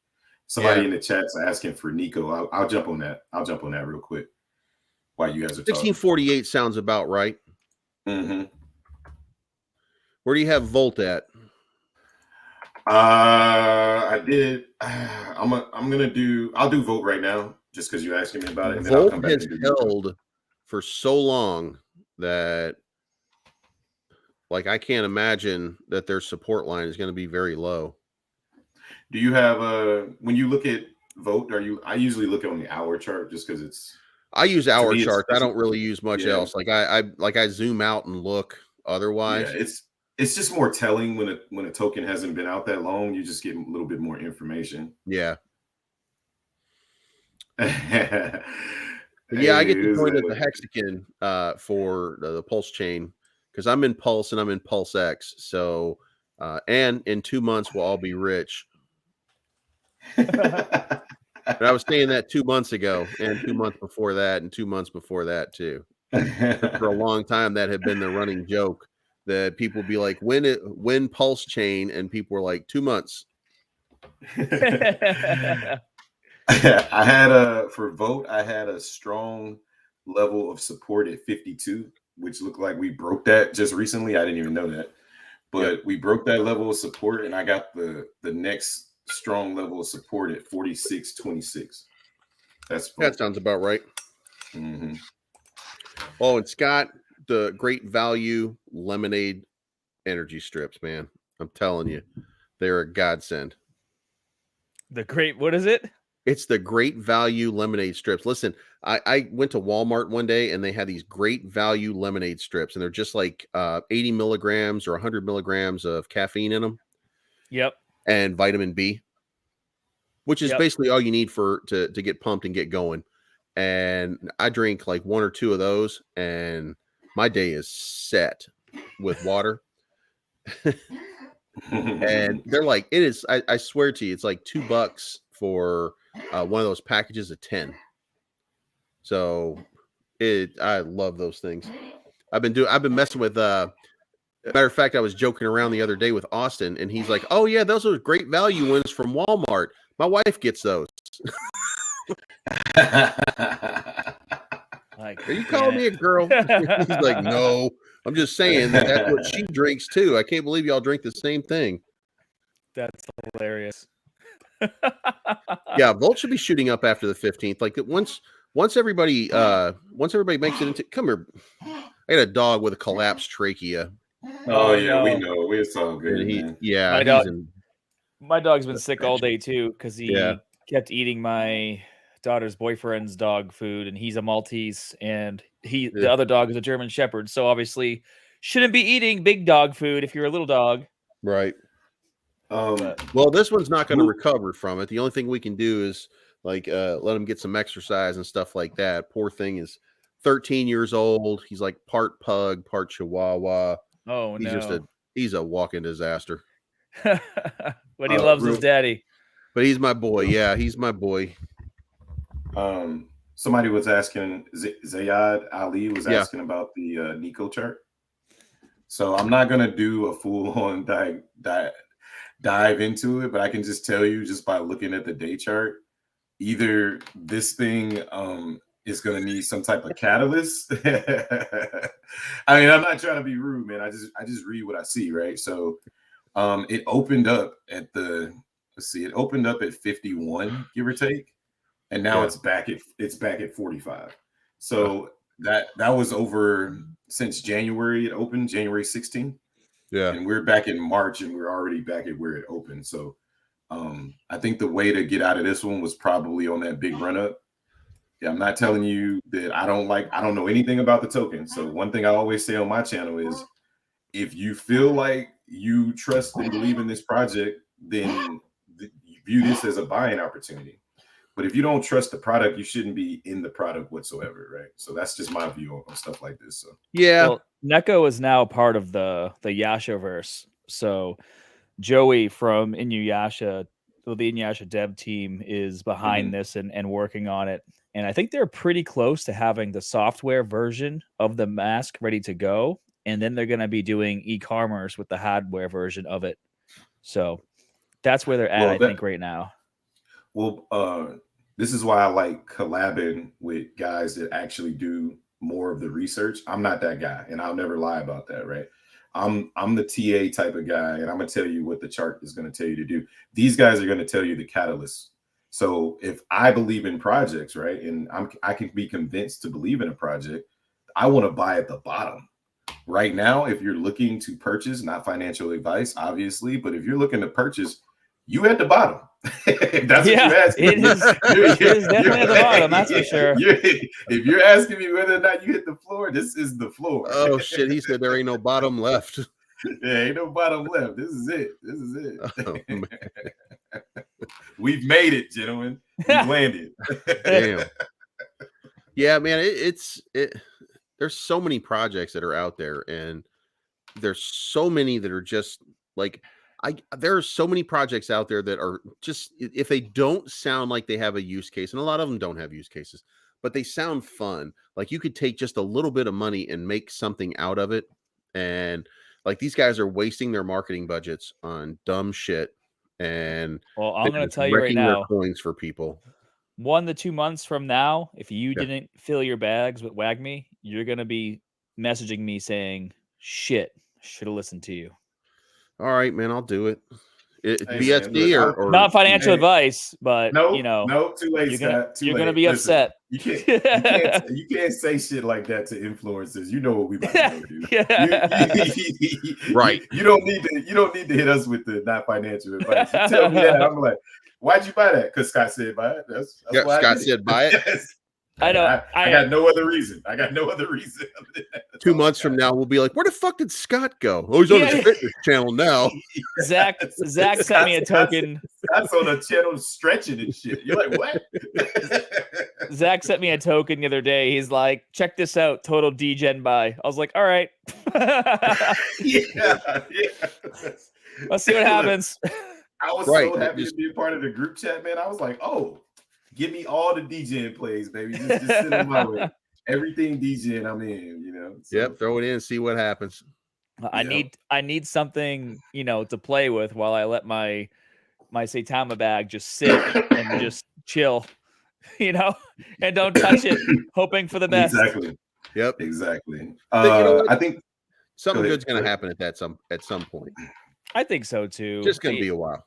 Yeah, I mean, we went through the same thing, like I said, with Shib, right? Like, people were saying the most terrible things about Shib, and then they hit a new all-time high after they were down in the dumpster for a while. Yeah, you know, so it's all relative.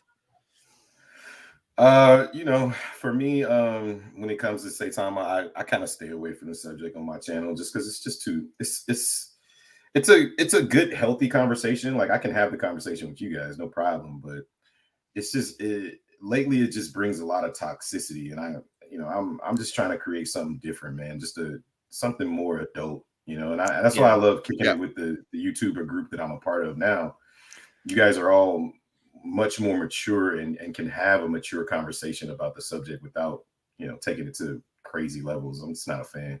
Well, Bleeves actually was touching on that earlier, you know, where he says you got like these people that's all they focus on is Saitama. So I had even made mention that, like, I post some of the funny memes, you know, that come out, and people are like, oh, now you're fudding Saitama. I'm like, I got over 10 trillion Saitama tokens, bro. Like, Now that RD's in here, I saved his chart. He gave me a chart the other day, and then he showed it to me the other day. He's got a green chart that predicts terrarium. And I swear to God, everything about it is just hitting the line all the way up. Like he knows exactly where this thing is going. He's just every few days it's just hitting that line and hitting that line and hitting that line. Well, RD, if you're listening, I made a technical analysis video and I shared it with you guys on my channel. So make sure you take a look at it. I think it's called Terrarium to the Moon. I'm a very big fan of this project. So I hope my TA lines up with what you got shown on your chart. So yeah, it's crazy. I think the momentum behind Terrarium is just one of those things that if you don't see it, then you don't know anything about crypto and you're not paying attention. Like it's just got that. Everything about it looks like it's in great shape. And I'm gonna mute myself 1 second here. Hold on. Go ahead. Okay. And I'm gonna drop the link in the private pieces that are happening. Yeah, send him the link. Yeah, I'll send it in the private chat to you, Bleeves. You can send it over to him. All right. Oh, you can just post it in the. Oh yeah. Shit. I don't have access. You cut me off, bro. He said, "Oh yeah, that's right."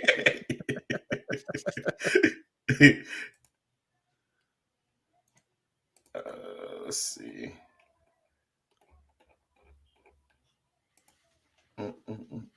Hey, you can just tag him on Twitter, by the way. Just post it on Twitter. I'm tag him with it. Yeah, I'm gonna tag hey, him. What's up, Condor? I'm gonna tag him right now on my link.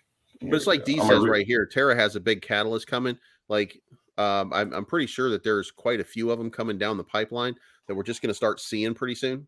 So when this market hits an upcycle, then it's just one of those things where you get that feeling that it's just going to go crazy. And I think that his chart analysis, I want to say that he has it pegged out till maybe the 18th or something like that on his chart. And right where he had it is right where I thought it would be anyway. So, yeah, we're looking for that break above 70 right now. If we can if we can get above that 70 level, then we're probably headed back to 84s. Sir, RD Price, I just retweeted the video and I tagged you in it. And the name of my channel is the Crypto Shop. So everybody in the chat, go follow me. And what's go subscribe going on, to my channel. And yeah, let's get this thing going, man. Like I'm just trying to give you guys some extra knowledge just to add to what Bleeves and Scott is already giving you guys. I'm just trying to give you those good entries, those good exits, man. So come check me out.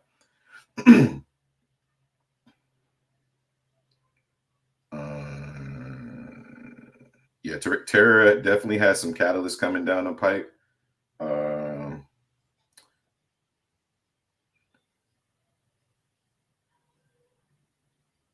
And posted in TG only. Going to look now. Okay, sweet.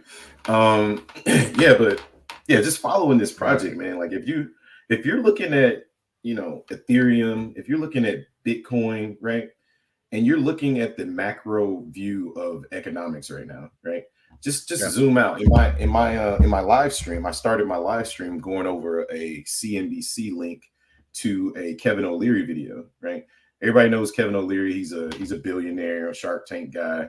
And then in the video, they asked him like, what was his thoughts on crypto? And he told them, hey, listen, I'm bullish on crypto. My portfolio is 20% crypto.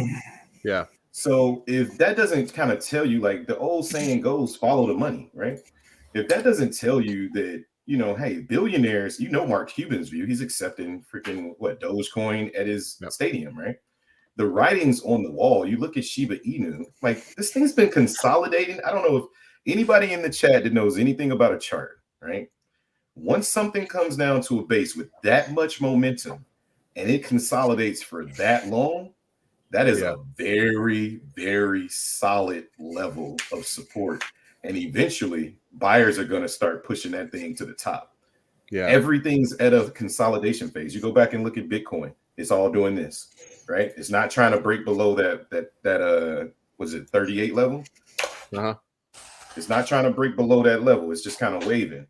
Ethereum, same thing. Every morning you wake up, Ethereum's either at 2,500 to 2,700. It's just kind of doing this, right? Every now and then we get a big bounce. When that bubble, and I think the catalyst is coming this week, Bleeves. This is just my opinion. And I think that catalyst is the fear and uncertainty in the market should be ended after we get that Fed meeting on Wednesday. Yeah. When the Fed comes out and he officially raises rates to the 25 points, all the speculation is gone, right? Yeah. We don't have to worry. We shouldn't have to worry about another rate hike for another month or 3 months. I don't know. I think they do it every 3 months, something like that. But once that fear is gone away, in my honest opinion, I think that's what's going to turn the market bullish, because I think we're overdue for a bullish market, honestly. I think so too. I wanted to say, talking about celebrities, talking about crypto. I remember seeing like a thing from Charles Barkley, and he's like, "Oh, my accountant told me that if I ever get into crypto, I should just fire him on the spot." And then like a few hours later, I see him on a commercial for Capital One Bank. I'm like, of course this guy is, saying don't get into crypto. Meanwhile, he's probably stacking his bags and just not telling anyone about it because Capital One Bank is paying him. Right. Like, shut the hell up, dude. Absolutely. All of these banks, they have a vested interest in keeping crypto out of your pocket. Yep. Because they know. Not let any of them fool you. I wonder how many of these banks bought up that $20,000 Bitcoin dip. Right. How many of them shorted the dip? Mm-hmm. And then bought back in.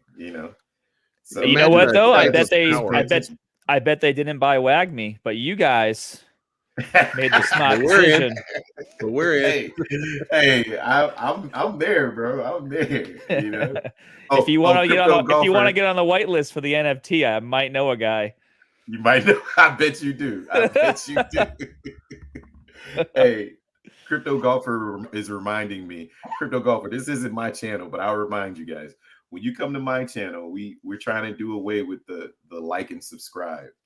Right. I'm just so sick of hearing it. I know it's like the thing to say or whatever, but my channel is called the Crypto Shop. So we made up a saying and we just say tip the barber. Right. So when you come to my channel, if you decide to come to my channel, we tip the barber. In other words, like, subscribe, aka tip the barber. Because when you go get a haircut, the last thing you do is make sure you tip and take care of your barber. So, well, I am with you. I've been on YouTube since 2009. I hate asking for likes. I hate asking for subscribers. But you know what the honest truth is?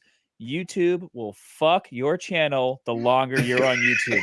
They will shadow ban you. They will turn off notifications. They will unsubscribe your subscribers from your channel because they push newer channels first. Yeah. I just talked to a kid the other day who told me. I forgot about it. There we go. I talked to a kid the other day. We need tips. Like it's there we go. Check this out.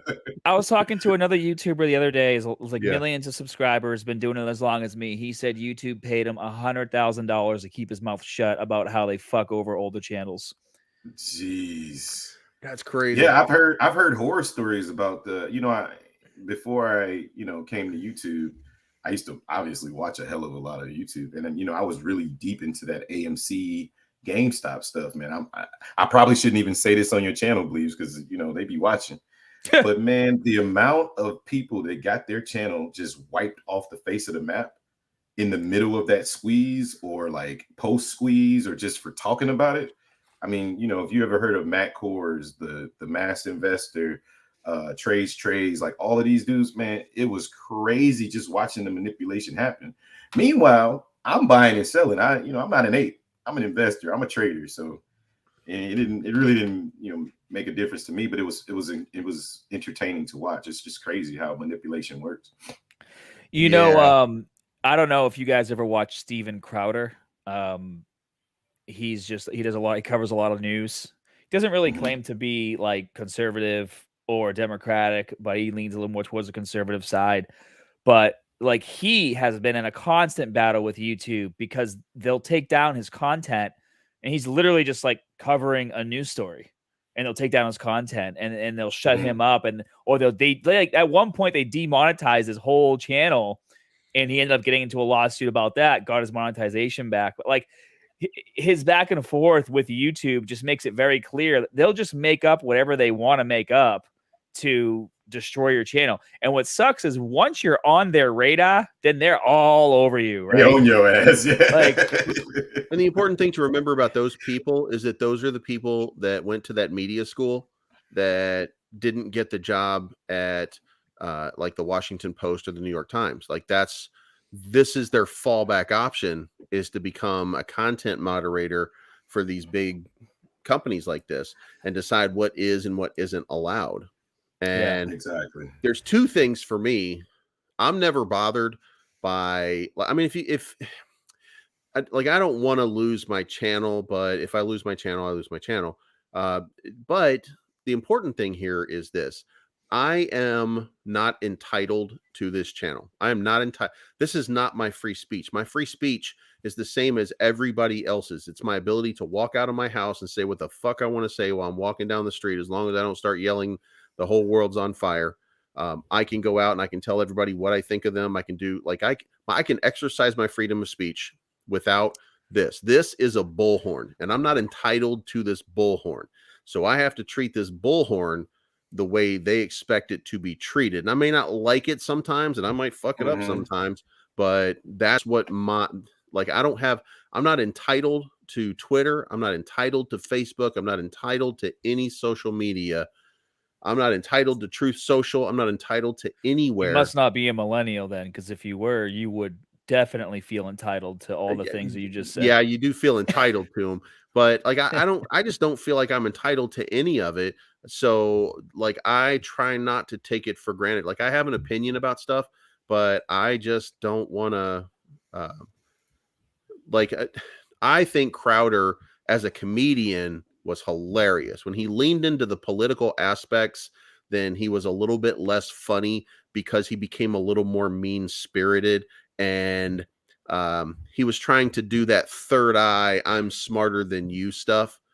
Like it's not very complicated for you to take the lowest common denominator and to debate a topic with someone who you just know is beneath you and can't win. And you can mine hilarity out of it, but you're really not creating comedy. You're just creating that pathetic sort of, you're proving that person is stupid. And we probably already knew that from the beginning of the conversation by the fact that they were there doing it to begin with.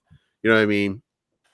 And I think one time he said it took him 8 hours to find like 30 minutes worth of content for one of his debates, because people were kind of smart. And he's like, and then I walked into this other school, and within 30 minutes, I had 30 minutes worth of content, because these people were just a bunch of idiots. And I mean, it depends on where you go, but I mean, like, he's baiting people on his beliefs.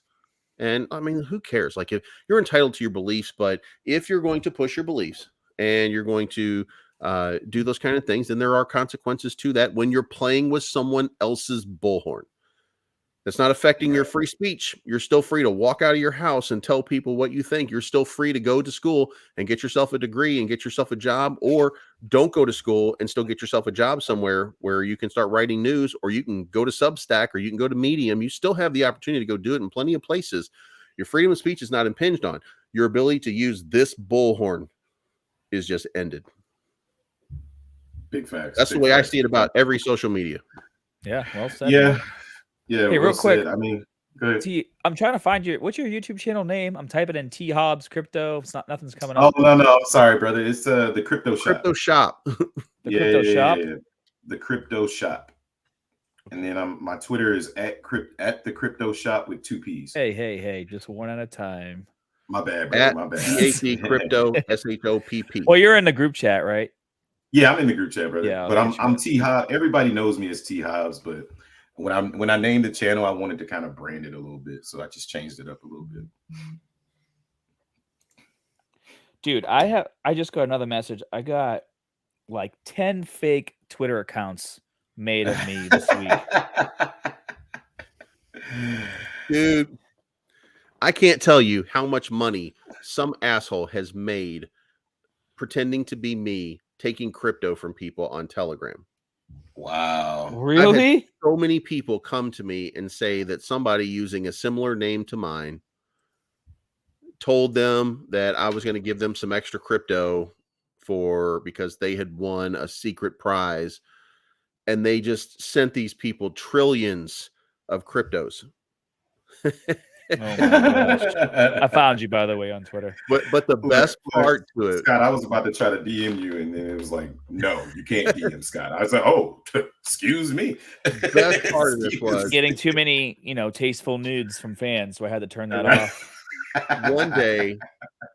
One day I found somebody who had done it, and I didn't say anything about it, but I found somebody who said they gave 5 trillion crypto, and I was just looking through like wallets, and I found 5 trillion crypto sent from this guy's wallet to this other wallet. Then I found it going to another wallet, and then I watched that wallet, and that wallet, I shit you not, this was like Keanu, an old crypto. It had 130 trillion. They had taken 130 trillion. Oh, that 130 trillion was actually worth. Oh, I was so fucking mad. I was like, man, you mean I could have scammed people? Because a trillion was worth about 1,000. They had scammed people out of 130 grand over time using me or somebody else in that group. And then they sold it all in one day like a bunch of assholes.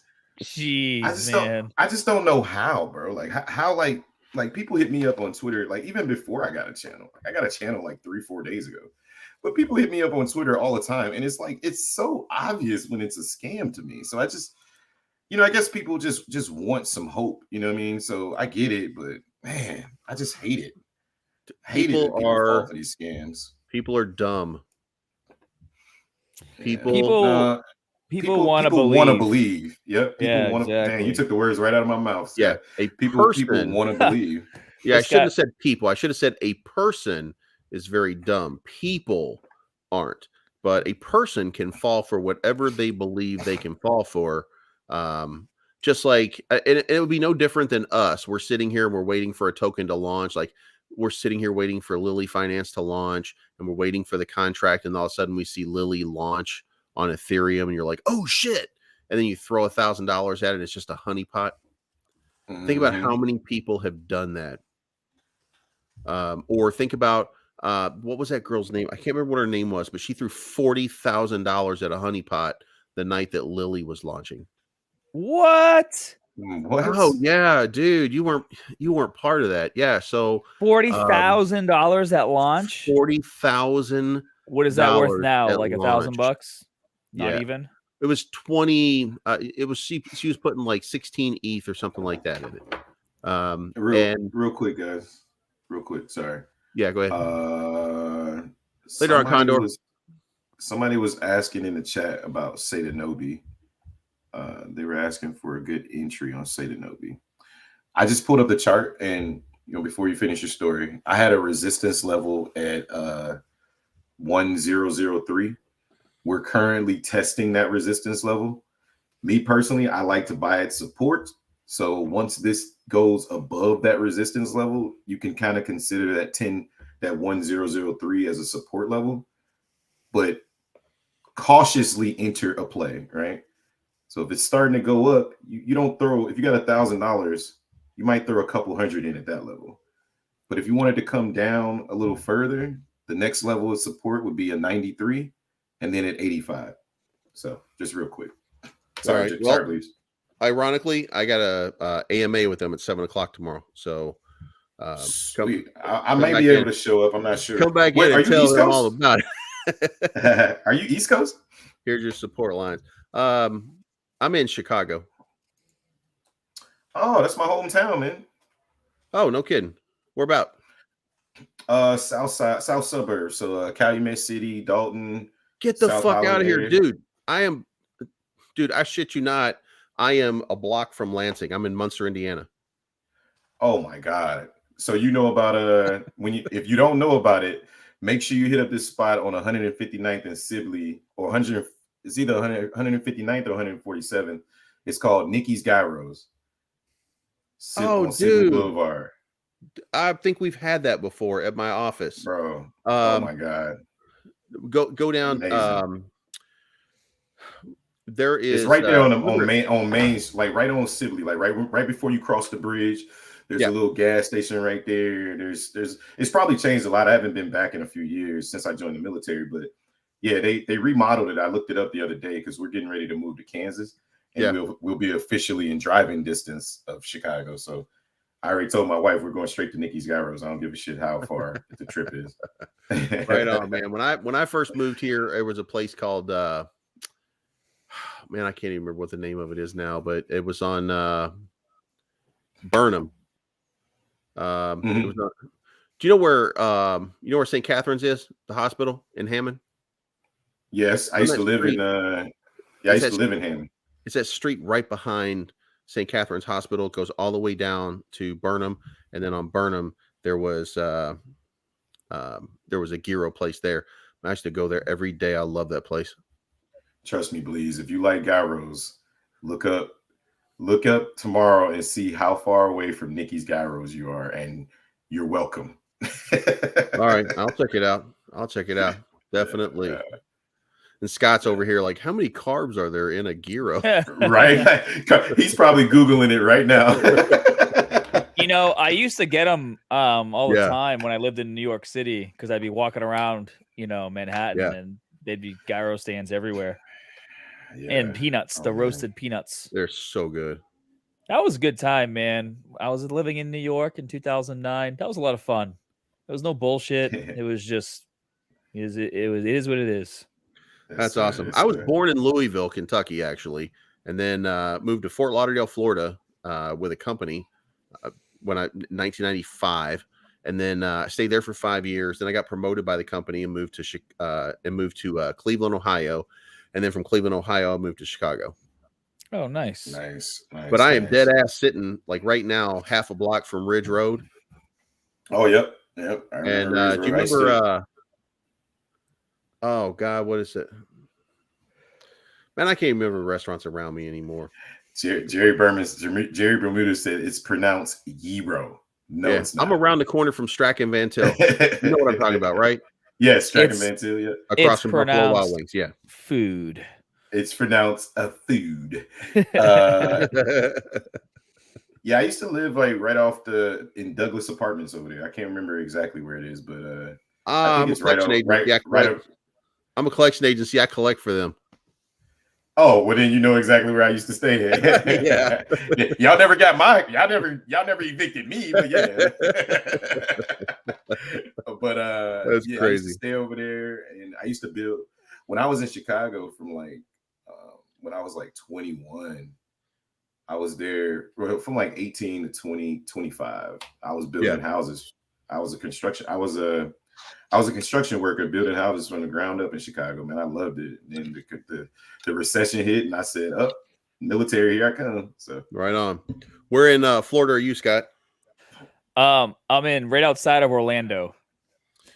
So I live like right next to Universal Studios and like 20 minutes from the parks. So I got an annual pass. Love that place.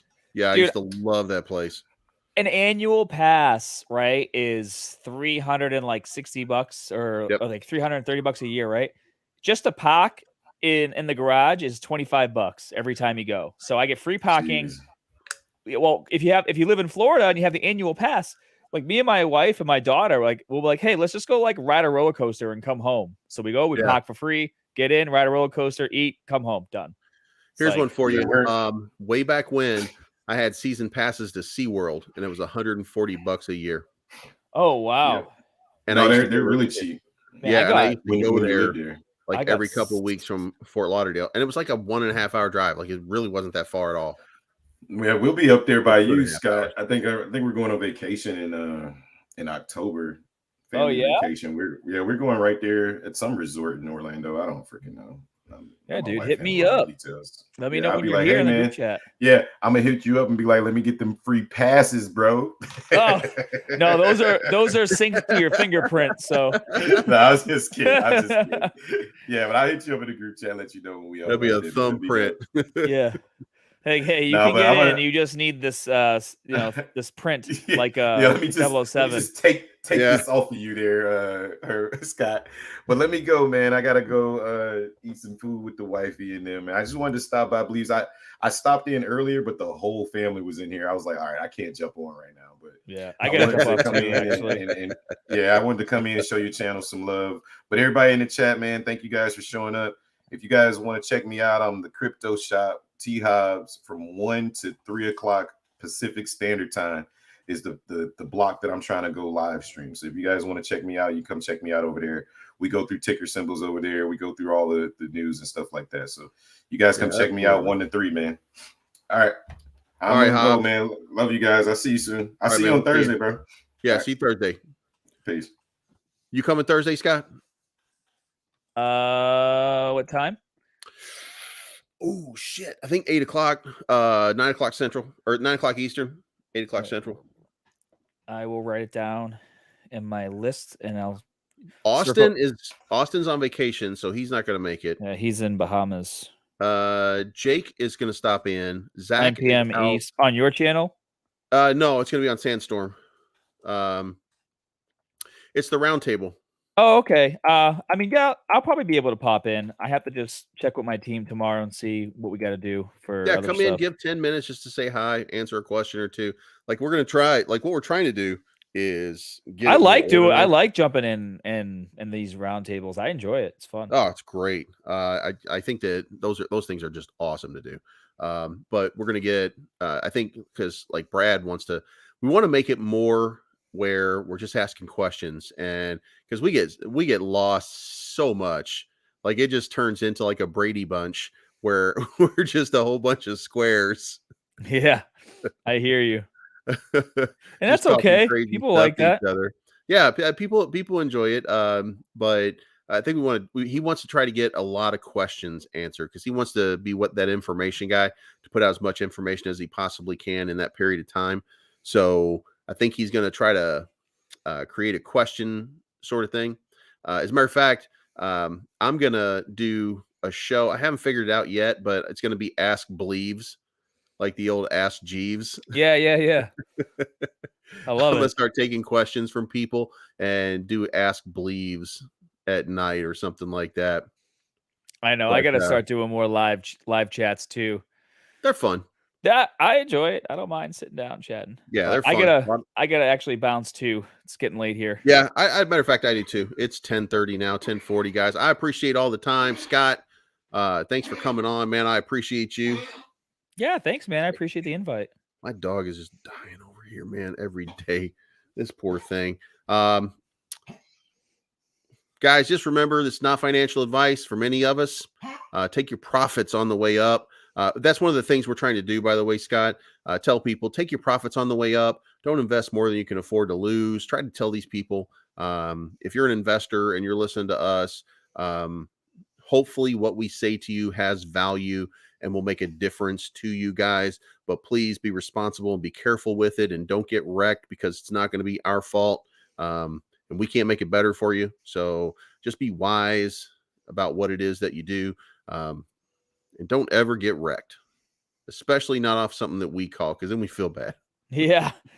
That's why, like, as soon as you see it start to go up, because everyone's like, oh, I could get more.